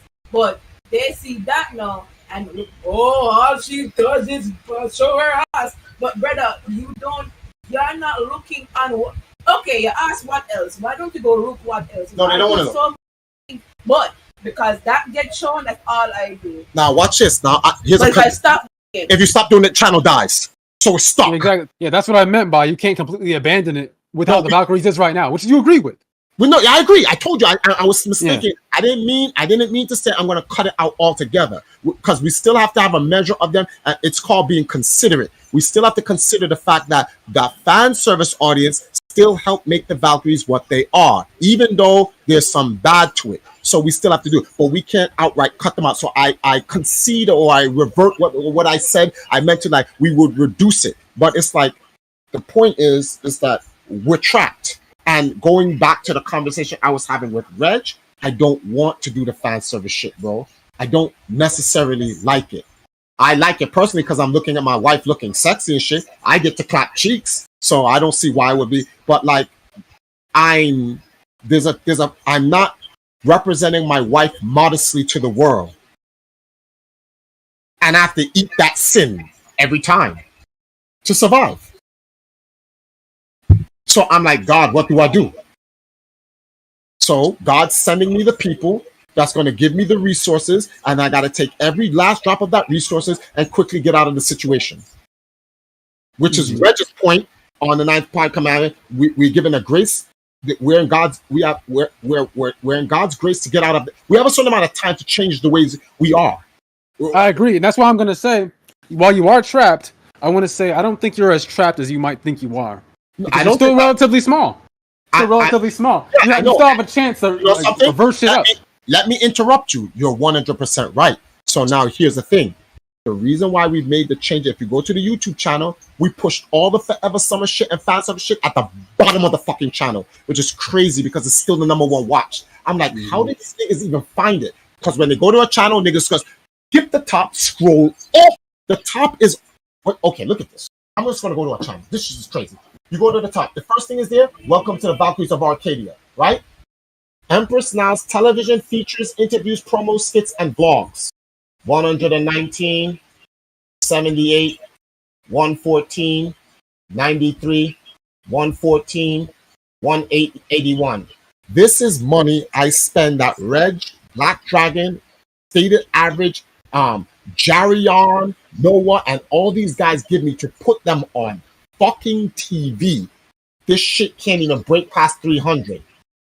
Okay? So how many? This 1, 2, 3. 3 playlists down. Best gaming stream from Empress Now. 18,000, 17,000, 6,300, 17,000, 13,000, 9,600. Let's go over to the next side. 3,200, 4,000, 8,000, 4,000, 1.5. And all of them is ass, tits. An overhead shot of just cleavage and a video game. Get the fuck out of here, bro. Come on, man. Let's not even go into the Forever Summer videos. That's just foolish. I'm well aware. But guess what? You're still small. You can push that 10% to a 5% or even a 3%, right? There's plenty of black gold streamers who kill it without any sex appeal. I know I've shown you story mode, bae. Lady Luck herself. You want more? Well, first of all, that's not the position. Those people are in where? Where? America. Okay, thank you. Also, we're comparing a third world country to a first world country. That's like how people talk about why don't those fucking Palestinians do X, Y, and Z? And the content you do is relevant to the country. How? Well, it can be, but you're not in a war-torn country, are you? Well, but the point is, no one gives a fuck about Jamaica. I just told you the only fucking reason why now even gets these viewers is because of who? You said it yourself. Me. Take me out of the equation. Her channel dies. But you're hiding stuff from her channel. That's fucked up. We'll take you out of the equation behind the scenes, yes. But you hide yourself from the channel from a visual standpoint, right? Bro, no. I literally I am the architect. That's why I'm called the admin for a reason. That's why I said visually. I know you help behind the scenes. Okay. But you're absent from her channel, right? Visually. They don't see you. Yeah. No, they don't. Yeah, that's what I mean. Because if I go on a channel, it's over. That's exactly what I mean. Mm-hmm. The minute someone sees my face on a channel, who the fuck is that nigga? Yeah, because you said take yourself out of the equation. That's what I thought you were referring to. No, I'm talking about me as the admin. The only reason I get you. The only reason why a channel grows is because I'm her admin. Even the other Valkyries say, well, that's not fair, Triforce. Of course her channel is going to grow. Her channel, how many subscribers she has? She has 8,700. She's almost at 10 grand. And that's fucked up. I'm like, why can't you just grow off the merit of the work you actually do? Because niggas don't give a fuck. If she was white. So is it about her race or the country now? Race and country. So you think that because she's from Jamaica, niggas aren't going to watch her just for that? Nigga, if she was an Asian girl living in Jamaica and doing Forever Summer, why you think... Okay, here's a prime example, right? I don't want to put no business out there, so I'll leave the name of the company out. The Valkyries did... This is real shit I'm talking. The Valkyries did a promo for a product. Product X. Empress Niles did all the true heavy lifting. Bam, bam, bam, bam, bam. Promotional date was over. It was all good. Both Brand X and the Valkyries benefited. Empress now sends a letter. We'd love to extend a collaboration with you guys because we like your product X. They reply back, oh, we really... Now, I'm going to read it to you. I'm just going to keep their name out. Fuck this. I'm gonna read what these niggas say. I want the stream to hear this shit. Hello, Shashan. I hope you are well. All best of the New Year's. Let us thank you for supporting our Product X campaign. It was a great addition that was very helpful to our campaign success. Our client is interested in strengthening our partnership with the gaming community. So we would like to have a discussion with you to see how we can achieve this. Let us know your availability and next week for further discussion. Again, thank you for reaching out for us. We look forward to hearing from you. Okay, we're available. Let us know when. Blah, blah, blah, blah, blah. Okay. Then they came back with, thanks for reaching out to us again. And thank you for your patience. We received your proposal and think this opportunity would be best fitted for our sister company. Whoa. XX. No, we're going to call that company Y. We shared it with our team who is interested in exploring further opportunities with your organization and will revert with their feedback on a forward next week. We have a great weekend, and you can reach out to us anytime you have any questions. Email 1, email 2, email 3, email 4. Never reach back to us. But guess what Company X did? They contacted Silver Neko and asked them to go collaborate with her. A colorism, basically, is what you're telling me. So yeah, it's race and the country we're in. Oh, for those who don't know who Silver Neko is, she's high yellow. Way past the paper bag.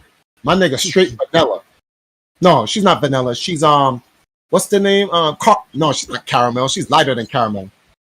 Lighter than caramel, but darker than vanilla. That's just this is the shit we're in. That's the fucked up thing. If I took all the dark Valkyries and replaced them with a bunch of light Valkyries, channel will blow off. Blow up. No one can tell me anything. I know this for a fact. That's it. So the only thing I can do is focus on keeping them on television relevant with the things that they actually do that is relevant, and hopefully they can get into circles of people that's not trying to fuck them, that will give them an honest chance, and hopefully that will land us an honest company that will say, here's some money, let's give you guys a rock. But Triforce, where are you going to get the money to do that? So I know I'm not trying to make it like I'm in DEFCON 5 and I'm in the world. I'm not trying to make it like that, but I realize the problem I'm in. And if it's not for people like Reg and the rest of these guys that I mentioned, we're pretty much done. So we're surviving off of our people. And as usual, it ain't a lot of us. Well, there's a lot of us, but ain't a lot of us helping. But in any other race, they all in.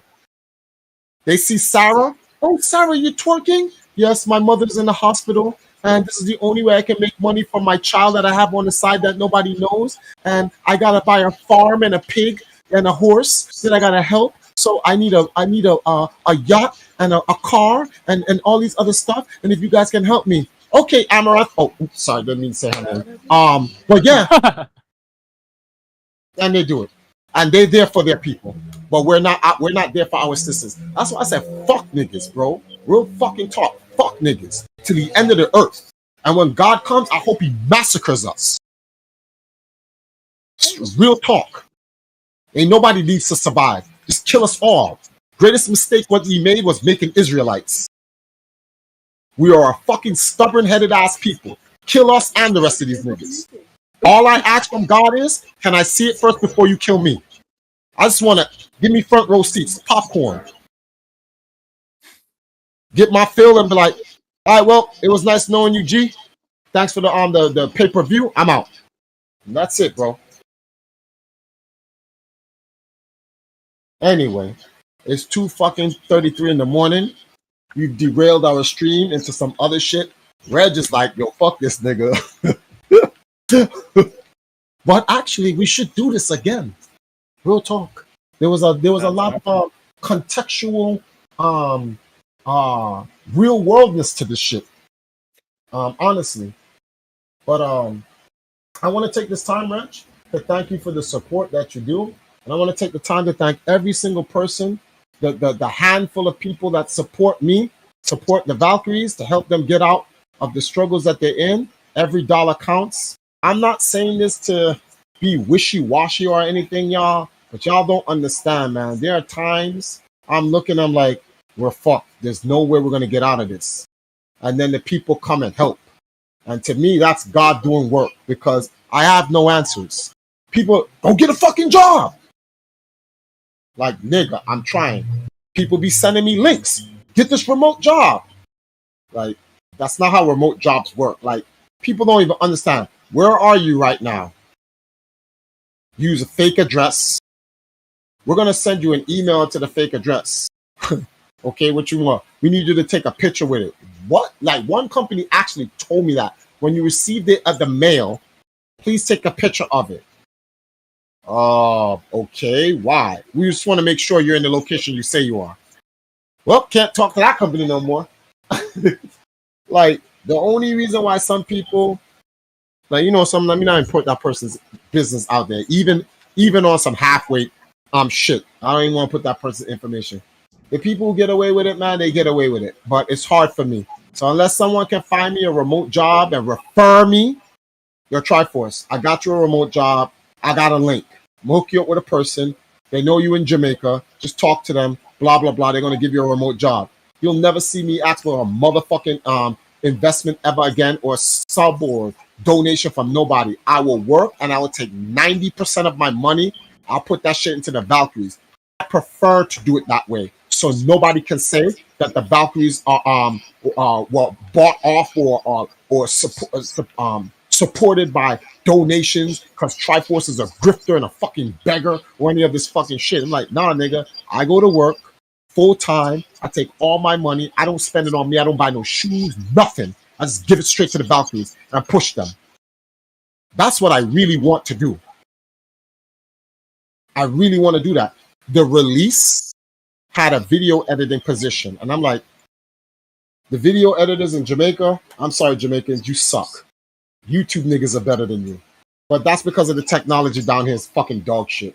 So we're still watching 1990s and 2000s versions of television. Like the way they compose it, shit is trash. People is even arguing, yo, why do live video game TV even look like that?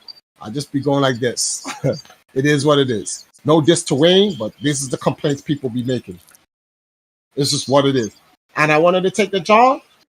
My nigga, what they wanted me to pay, what they want to pay me to do these videos, I'm like, you're crazy. I can beg Reg that paycheck, and that paycheck is less than what Reg spends on buying food for his house. These niggas don't understand. Like, this is Jamaica, nigga. Like, you niggas gotta come here. You gotta come here. Because only when you come in, when you realize, you're like, nah, it's not like that, bro. Niggas be just thinking, yeah, but in America, how can we do it? And I'm like, nigga, because you print money, nigga. The fuck? I'm like, if you printing money, what the fuck? I'm like, you know what America did in COVID-19? Sit down and wait for Joe Biden to send a check. You know what Jamaica's did in COVID-19? Die. That's what the fuck we did. Niggas think it's a gift. Niggas think it's a game.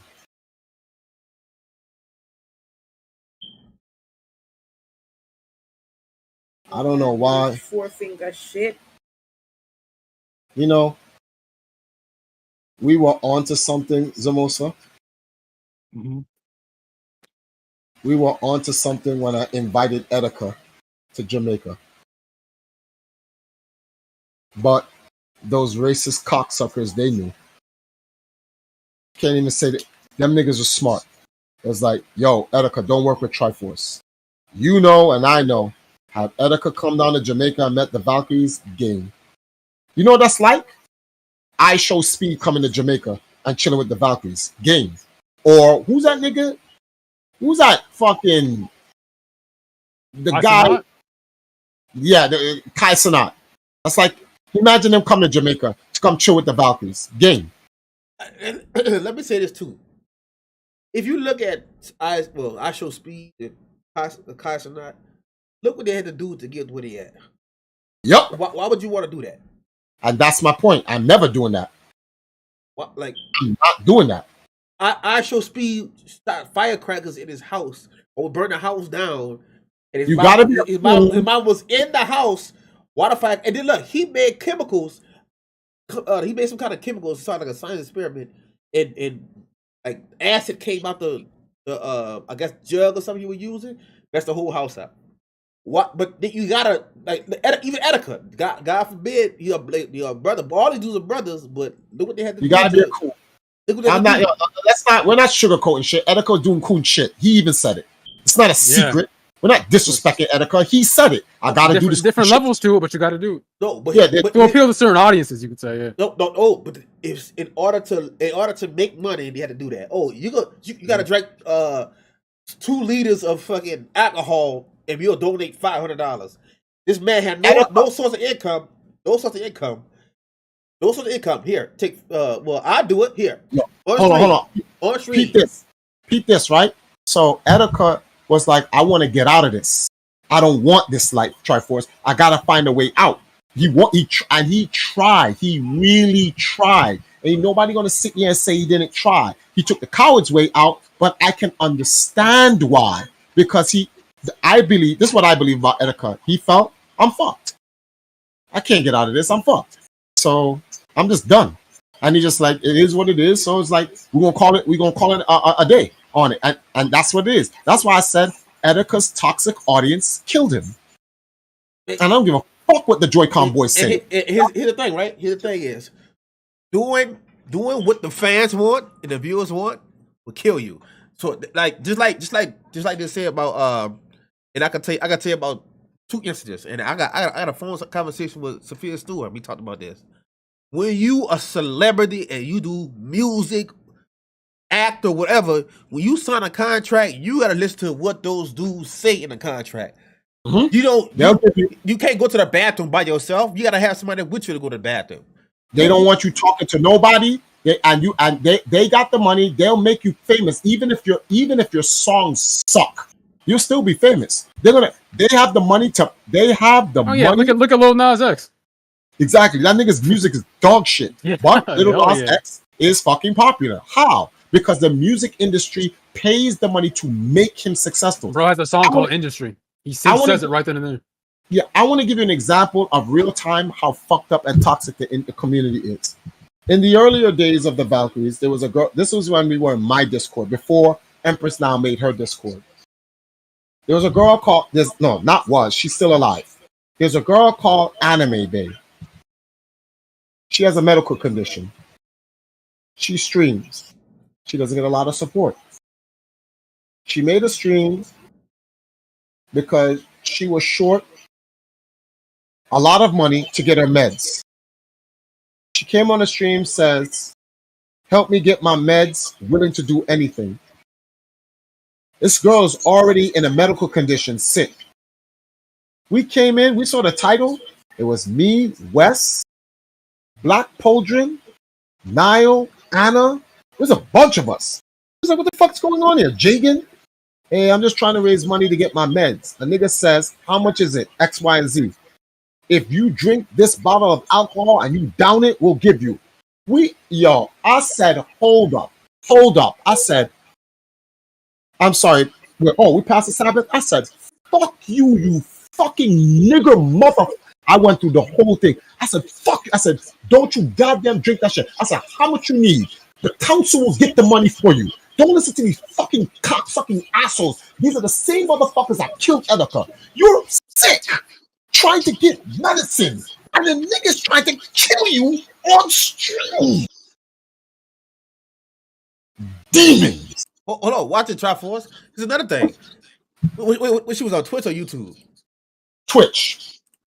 What their policy is about alcohol, consuming alcohol on the stream? But this was years ago though. Oh, it's before that rules and shit came in? Yeah, this is years ago. This wasn't when we were in my. No, you get banned for drinking alcohol. No, they do it. That's why you see some streamers like I know some streamers who smoke weed.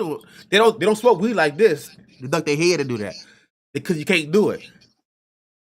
So I'm saying if it happened today and she would have drunk it on stream, she wouldn't have that stream no more. She would have no more income. It was just that one. They money off that little. They probably would have froze her account. What was it, PayPal, whatever? They go through the stream. They probably froze that too. So this is a shit. So we gotta play by these dumbass rules. We're marginalized by these rules, and then we're fighting their audience. That's frustrating, but I know you're laughing. But yo, listen, you know something, Reg? Because it's Minister 3, my mother is angry because I'm loud and everybody's supposed to be sleeping. We gotta do this podcast way earlier, bro. Yeah. We gotta do this podcast way earlier so I can be loud or I can talk normal and not piss off my mother because she's mad. She's trying to sleep the next day and whatnot, and we out here just yelling. So how many hours was this? Started watching 3 hours ago. Damn. Well, let us cut it short. Oh crap! No, we can still do it next week, but it's gonna be yikes. No, the TV shoots in the daytime. Let's shoot for like 8 o'clock. All right. Let's shoot for like 8 o'clock next week. We should be back from the beach long before then. We should be back like about 6. Give me 2 hours to get ready. I don't have to stream. I already beat the Batman game today or whatever. And then we could come on. We could do the 9th commandment. We can either follow up on this or we can create another topic or whatever. I wanted to actually in this stream tonight, I wanted to talk about the 2 wars. And if these 2 wars are an indication of Revelation's end time. That's what I actually wanted to talk about on the 9th commandment, but I guess we could do that next week, if you don't mind. Yeah, we could do that. We do one topic, normally just go to something else, like randomly. Well, that'll be the main topic, and then whatever else we ramble on to, who cares? But like that'll be the main topic. So I'll write that down in the room. Yeah, we was talking about something until somebody came in and tried to make it about them. But it's all good. All right. Well, thank you for coming on, Zamosa, and clarifying the situation, and we can bring some clarity to the scenario that I'm in. If you want to talk about it more, I'm willing to open and talk, because if you have any ideas on how I can try to wean my way off of the fan service to get to some type of neutral ground that's more suitable, I'm all up for the talks, bro. But let me get off so I can let you close up, Wrench. And we'll talk next week. Thanks for having me on. And tell your audience, thanks for watching. Peace. Been streaming for 3 hours. Podcast. Again, we didn't do one in a long time. We actually been doing a podcast since 2021. It's 24. No, 22. Sorry, 2022. No, yeah, we did. Nah, bro. We did. If you check, we did like 3 or 4 podcasts last year. They were just so far apart. No. I'm saying no. We did it 2020. 22 is when we started. Oh yeah. Yeah, in 2022 it was consistent, but in 2023 it wasn't. Yeah, I worked. That's the most I ever worked from February to July. I worked 13 days straight and 1 day off each 14. With a 14 day of every from February to July, every 14 day I was off. I literally worked, you could say, almost 6 months straight.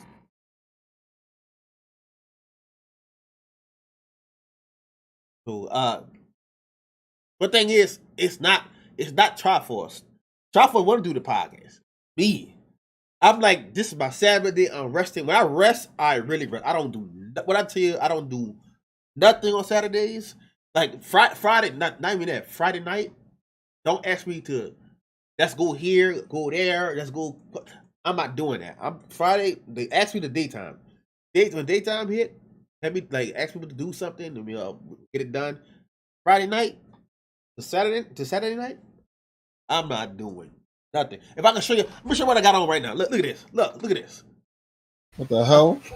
Cozy socks in sweatpants. I'm not doing anything.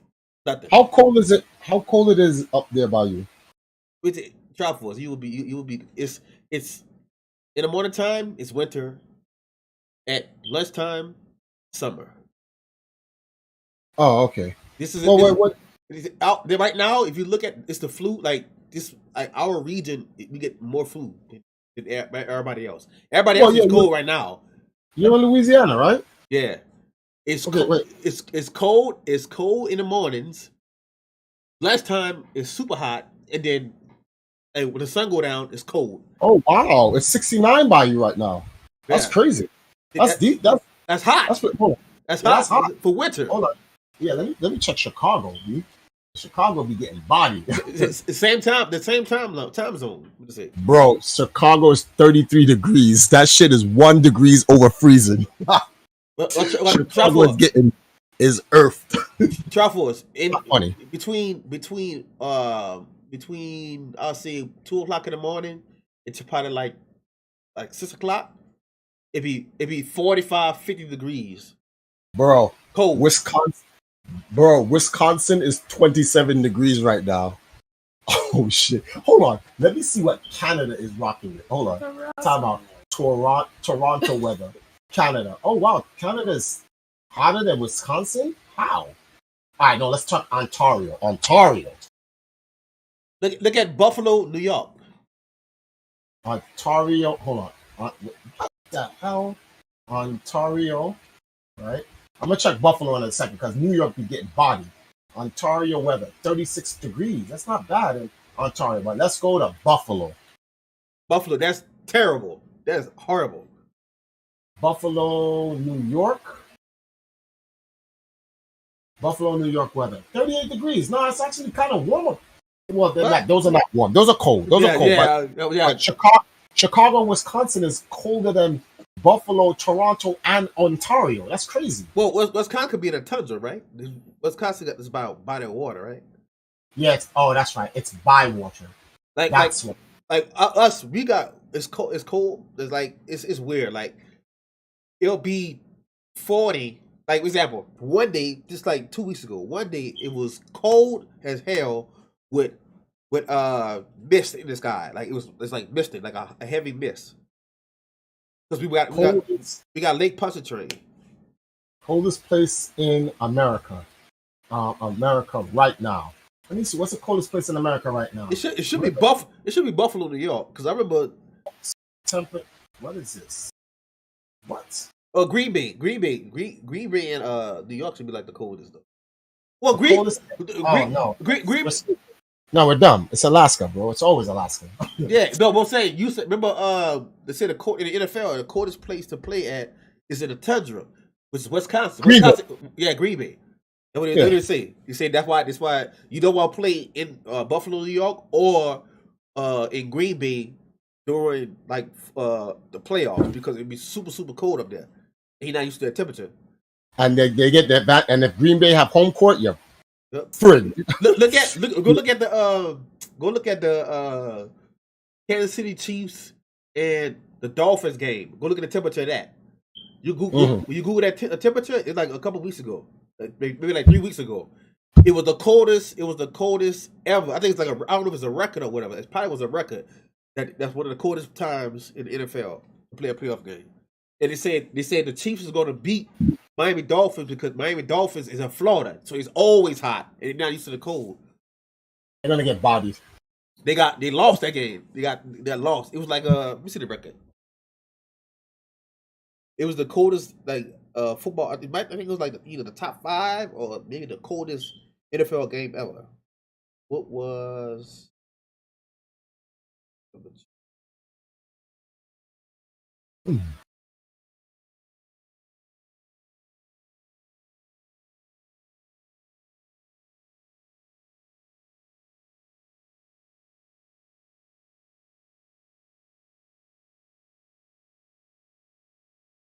Oh look! It says at the kickoff it was -4 degrees. -4 degrees at kickoff. Yeah. That's crazy. He said easily setting a record for the coldest game at Arrowhead Stadium. He said, but it was wind gusts whipping through and moved more than 25 miles an hour and driving wind chill to a bone rattling -27 that made the weather truly miserable for Arrowhead. Just for Arrowhead. That's nuts. Not only it was -4, but with the wind chill, it made it -27 degrees. That's nonsense. That's unfair. All right, let me get going. I'm Reg. My mother's looking at me at the door. Yeah. It's 3 o'clock. I gotta get. But I'll keep in touch with you. Let's set up for next week, bro. All right. For sure. All right then. Thanks for having me on. And hey, Zamosa. Good talking to you. All right. See you later, man. Peace out.